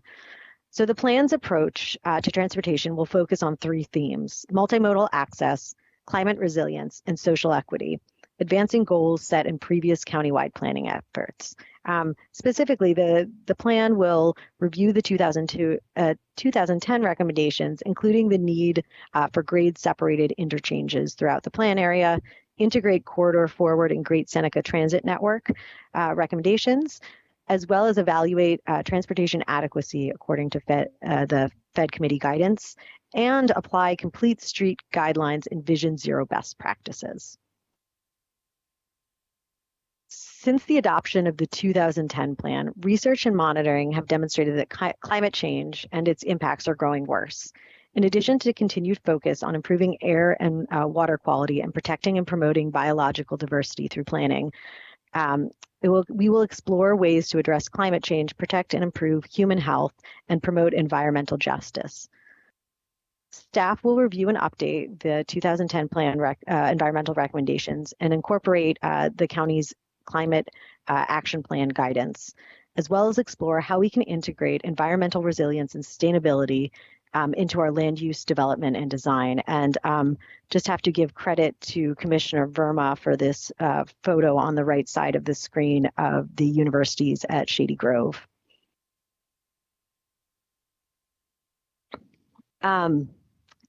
The 2010 Great Seneca Science Corridor design guidelines, which accompanied the 2010 plan, recognized, and this is, I'm quoting, "Today, the buildings and spaces in the Great Seneca Science Corridor master plan are complementary in use and function, but unsustainable as self-sufficient entities. They function like typical research parks with wide roadways and setbacks, buildings forming visually separated spaces and physical barriers that prevent a cohesive and accessible built environment." So that's from 2010, but development remains relatively unchanged and has not achieved the urban style that was envisioned in 2010. So staff will examine the patterns of development to date and explore strategies for attracting a broader mix of uses to individual developments and districts. We will also assess the connections between buildings, uses, and the public realm and explore strategies to create a network of parks, trails, and open spaces. The 2010 plan also recognized that thriving places rely on high-quality public realm. Parks and open space offer community gathering places, foster a sense of place and civic pride, and encourage environmental stewardship. These are all essential components of community life. The 2010 plan recommended an extensive park, trail, and open space network. And while some of the projects like the LSC Loop Trail have received funding through the county CIP program, Capital Improvement Program, none of the private open spaces or development parks identified in the 2010 plan have been built or improved. To develop a vision for future community gathering spaces and play spaces consistent with the existing and proposed land uses, community characteristics, and trends in recreation, staff will evaluate these 2010 recommendations and will also examine the number and the quality of existing and planned parks, as well as the quality of trail connections, and how parks and open space can contribute to other elements of the plan, such as urban design and human health. The 2010 plan identified a fire station and a new community center, the North Potomac Recreation Center, which have been built. The 2010 plan also provided a site for future elementary school on the former Public Safety Training Academy site, which has not yet been planned. Staff will examine the existing recommendations for community facilities, as well as needs for additional community facilities in this plan. As we explore these elements, a central component of the Great Seneca Plan process will be a robust and equitable engagement and communications strategy that will gather input of community members, business owners, nonprofit, and other organizations, as well as experts in county government departments and commissions. We've had some early pop-up activities. Part of our strategy is meeting people where they already are. So as they pick up their groceries, commute to work, or even just grab a donut. We'll continue to pursue this type of strategy of going to where people are, as well as hosting our own events, such as the virtual kickoff meeting that we held in April. But just as importantly, we will also partner with organizations like the universities at Shady Grove, Identity, the Chinese Culture and Community Service Center to build community partnerships that reach wider audiences. We will also continue to engage with our municipal partners and fellow county and state agencies.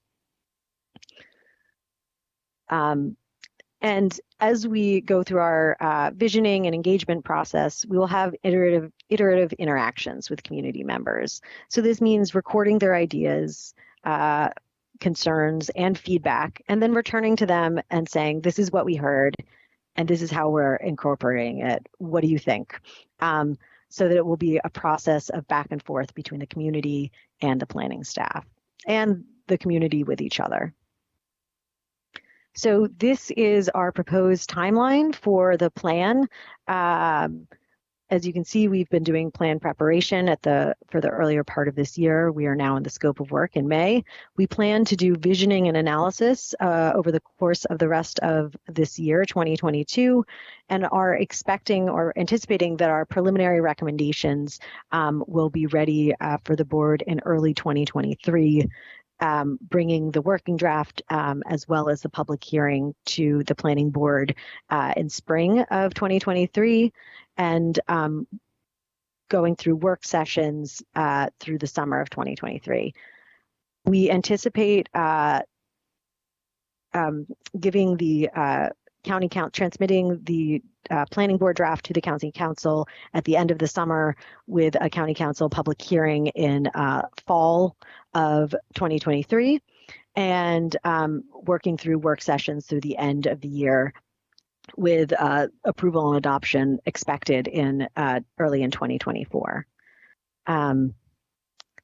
So stay connected. You know where to find me, but also we're happy to address any questions or concerns that the planning board has. As Jessica McVeary mentioned, we have a number of staff who worked on this scope of work and will be working on the plan present either at the meeting with you all or online on the Teams meeting to answer any questions. Thank you. Are there questions or comments from the board? I just have a quick comment. I just sent an article to Ms. McVeary. For some reason, it wasn't going through for Ms. Hill, but it was an article in BizNow recently that talked about the overflow from Boston in the biotech industry, and now it's going into their suburbs. So, and what they're doing to to try to accommodate and keep them in that it's the city overflow growth, which what struck me is Ms. Hills, when you indicated, well, we're not Washington D.C. So it is a suburb. The area of the life sciences is more suburban than urban. So perhaps we can take some lessons from what they're doing in Boston to try to accommodate that kind of growth and keep it here and even bring it in. So I urge you to, I don't know if the article will help, but it certainly is something we could look at because areas in the life sciences that are just just growing like Boston, and we always find ourselves recently we find ourselves comparing our ability to retain and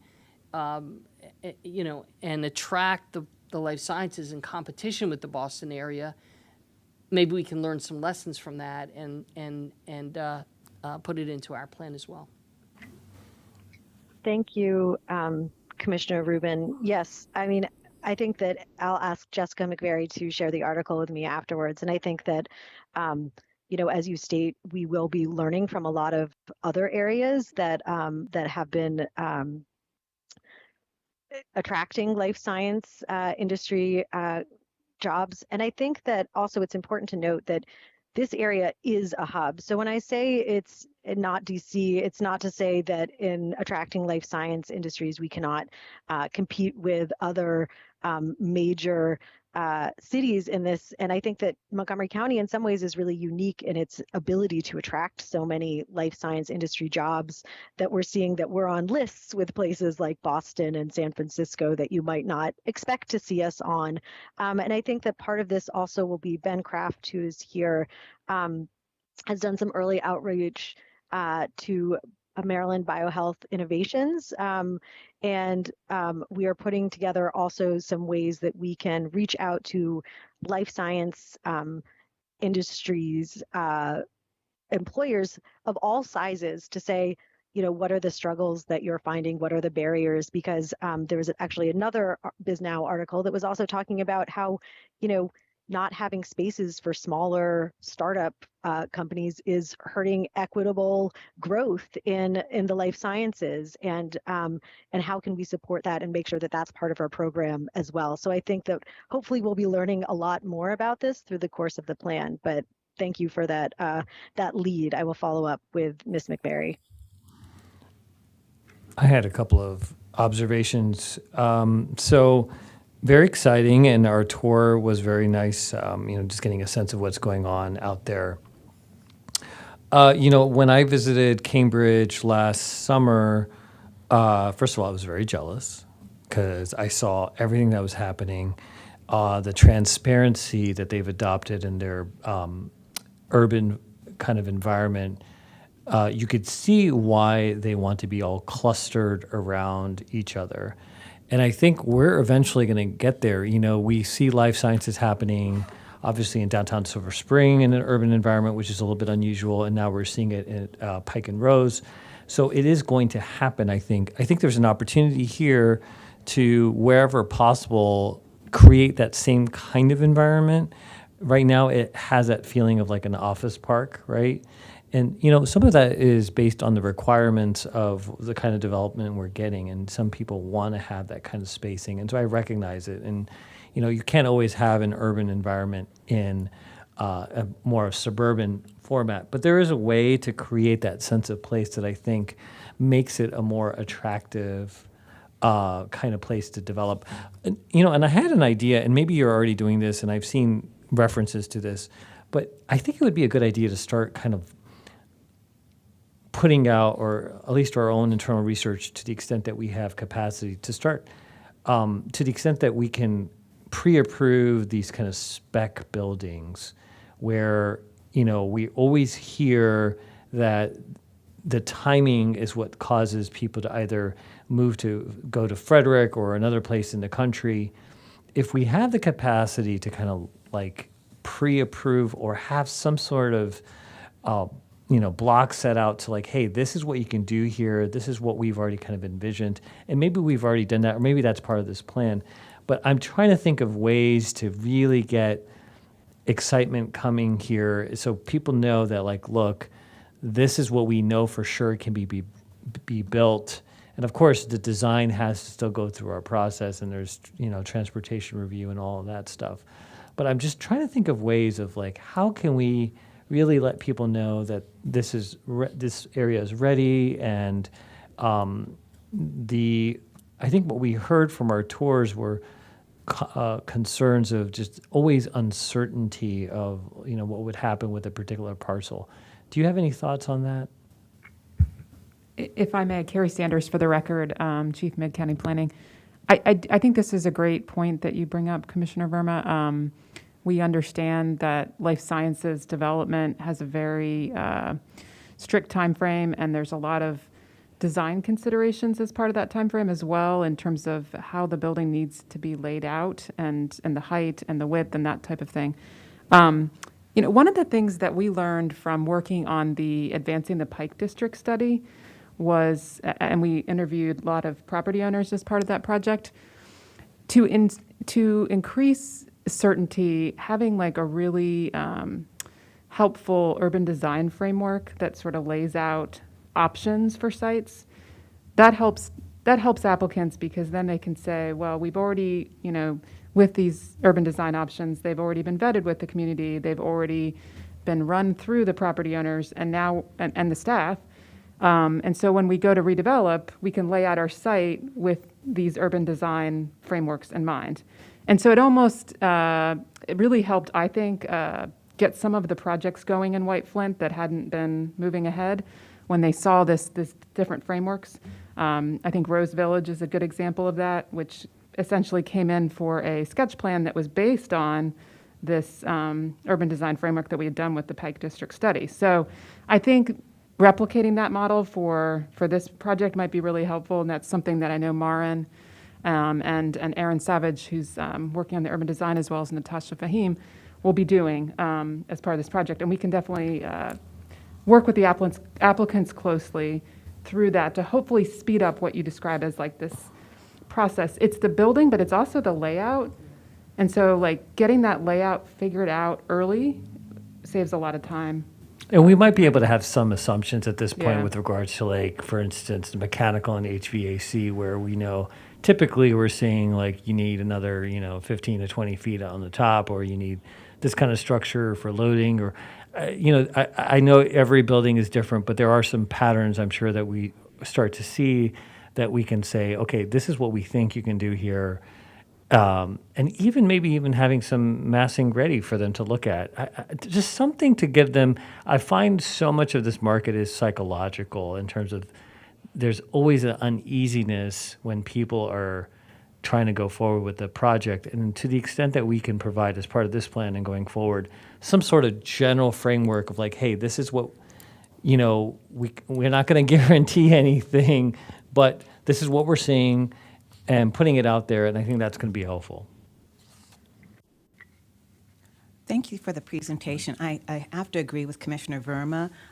The menu of options, I know when I spoke to BizNow Group in December regarding life sciences, it's a broad term, and we frequently try to lump everything together. I think having that menu of options or talk about the needs, as was described for lab space versus the manufacturing.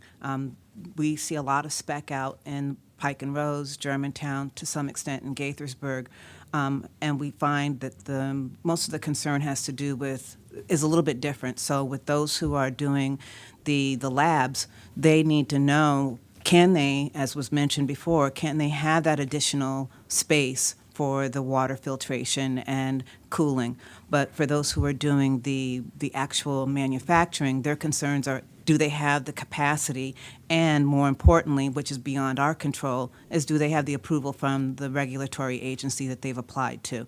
But again, it's back to speed to market. So I think this is something that we can look at, and not just from lessons learned, but what are other jurisdictions doing? We hear a lot about Boston. Boston has some other demographics that we don't in terms of who's in the area, Cambridge in particular. We see MIT, Harvard, and other universities nearby. We don't have those bragging rights today. But we do have the access to transportation. And as someone who grew up in New England, Boston's transportation is still emerging. MTA specifically responded to complaints regarding people being able to get around. And they've done some work, but there's still room for improvement. And I think this is something that we can leverage as we have this discussion.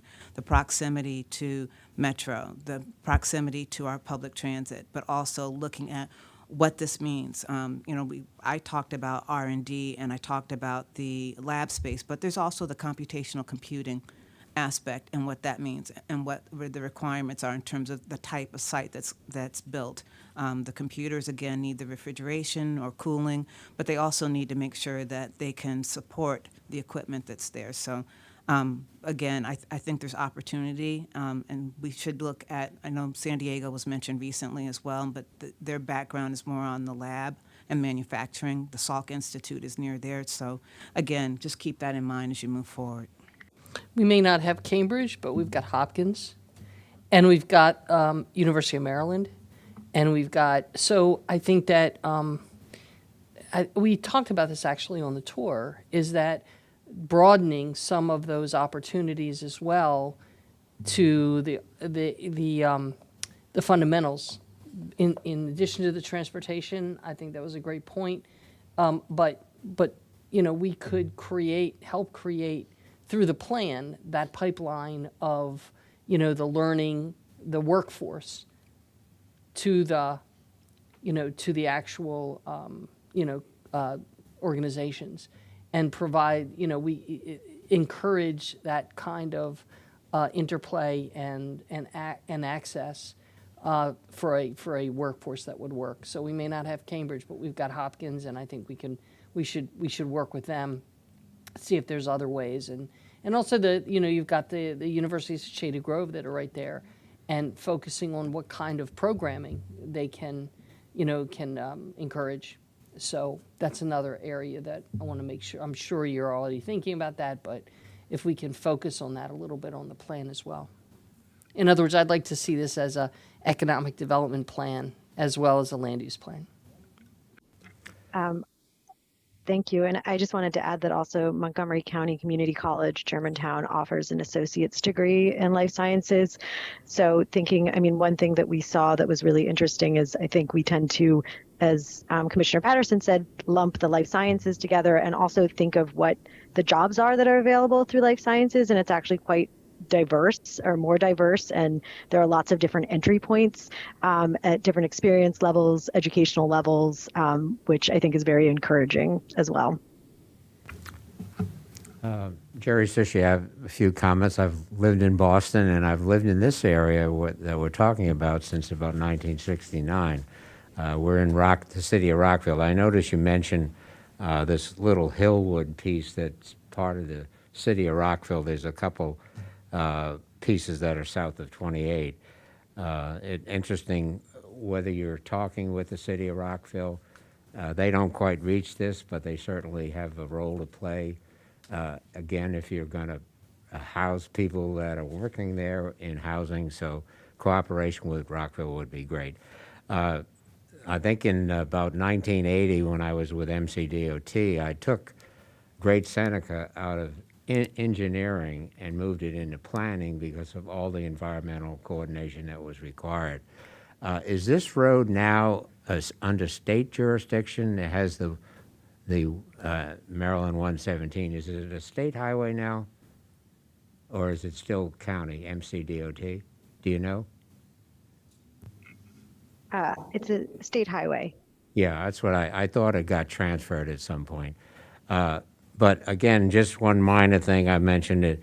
I still think the Travella Road connection, again, it might take a little cost on a PEPCO project, but make the connection to Medical Center Drive. The other thing I did get to on one of the tours in the city or the county, I did get to Germantown, and they were saying, yes, their students that we educate, they've gone to our public school, they've gone there for 2 years, they get hired by Austin and other places around the country, maybe even Boston. So again, certainly capturing that based on our investment. And again, you talk about extending the red line up through Germantown. You had the picture there of the Grove area. When you go through Germantown, I don't know whether that would eventually be underground, wouldn't be at grade because of the third rail, maybe elevated. But maybe the consideration ought to be using the right-of-way, state right-of-way of the ICC, and bring the transit this way, because in a way, extending it red line north, you're competing with the commuter rail program, you're competing against some of the BRTs. So to serve this area and have a transit station here that people could, get to DC, Union Station, et cetera, I think would be important. And again, we do have a little bit of effort of some biotech on the 29 corridor, And again, that is the corridor that takes you to Boston, Philadelphia, Baltimore, and south to Richmond and the Research Triangle. So again, in our marketing, quite a bit of biotech here, but again, we got to still remember the 29 corridor. That's a part of I-95 corridor. So those are just some off-the-cuff comments. But, you know, maybe you want to take the red line. It would be on state, you know, the I-370 right-of-way right north of the station and come out this way, use the median, and make a connection, have a transit station here. Thank you for those comments. And again, Jessica McVeary. So as you might remember, Corridor Forward had the recommendation for the long-term extension of the Metro Rail Red Line to Germantown Town Center. And there is language in that plan that talks about the exact alignment would be something that would be explored in greater detail through future alternatives analyses. So that won't be the specific focus of this plan, but you know, we will be acknowledging that in the long term, there is now a recommendation to extend the Metro Rail Red Line to Germantown Town Center. Yeah, I know that's in there, but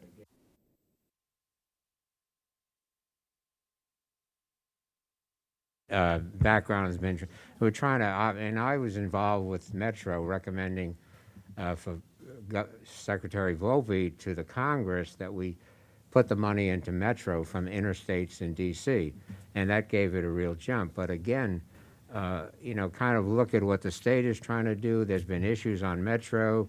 They're being corrected to some degree. I work with them as well. But again, looking at this, you know, you got to me, you resolve the issue of more commuter rail coming in versus competition and buses on 270 and on a Great Center as well. So I think transportation is a total program, and if you're going to do the red line, maybe you need a spur track out to this center if it's developing as much as you think it will. So that's just my comment. Thank you. I have a couple specific things I hope you could put in the scope. You talked about applying some of the ideas in Thrive. I think that sometimes there's a couple things in Thrive that I think have kind of been lost in the shuffle. The relationship between the built environment and social connection, and also to encouraging physical activity. Part of that is about walkability on both counts, right? People encountering each other informally in public spaces as a way of, you know, creating a sense of community, and also obviously encouraging people to not get in their cars and drive, but rather to walk around is good for physical activity. But it goes beyond that. I think that when you look at what's built out in this area right now, I taught a class at University of Shady Grove this semester, so I had occasion to be in this area a lot more than I ever have before on a regular basis. And what strikes me is that obviously you need to chop up some of these blocks for starters, but even in the places that are relatively intensively developed and built out, like the University of Shady Grove campus itself, or some of those areas we visited on the tour a couple weeks ago, the sites feel like they were developed in isolation. They may bring buildings to the street, and yet they don't really engage with the major streets. They either line the streets with structured parking or trees or you know, the sides of buildings that don't really encourage, you know, a sense of that the site is permeable, you know, that you can walk through it. They seem to have, you know, circulation that's essentially designed for internal movement of cars and people, but don't encourage a lot of interaction between the, you know, they psychologically feel as though you should get in your car and drive across, you know, the highway if you want to go to one of the abutting, you know, developments. And I think that's you know, part of that is, and I know Steve Findlay and I have talked about this in the past, some of this idea that we want to preserve trees, for example, which is great, But if the site is developed in such a way that the trees are, and I'm not just talking a line of street trees, I mean like a small, patch of forest is in between two major, generators of origin and destination pairs for pedestrians, you're effectively walling off these sites from each other, and that's not really helpful.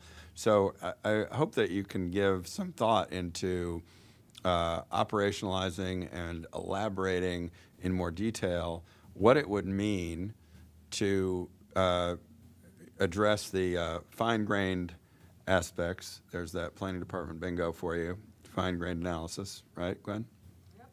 The fine-grained analysis of site design and how that relates to how neighborhoods are put together and how they develop in a way that not only is safe and attractive to walk around within, a super block or within a, large-scale integrated development, but between those developments. So you don't have this sense of each set of projects as sort of an island or constellation unto itself, in service of making the built environment encourage not just walkability generally, making walking, biking, and rolling irresistible, but also more specifically in using the way the built environment is developed to encourage people to interact with each other and across these physical and social boundaries, and also hopefully to get some exercise at the same time. So if we could build that specifically into the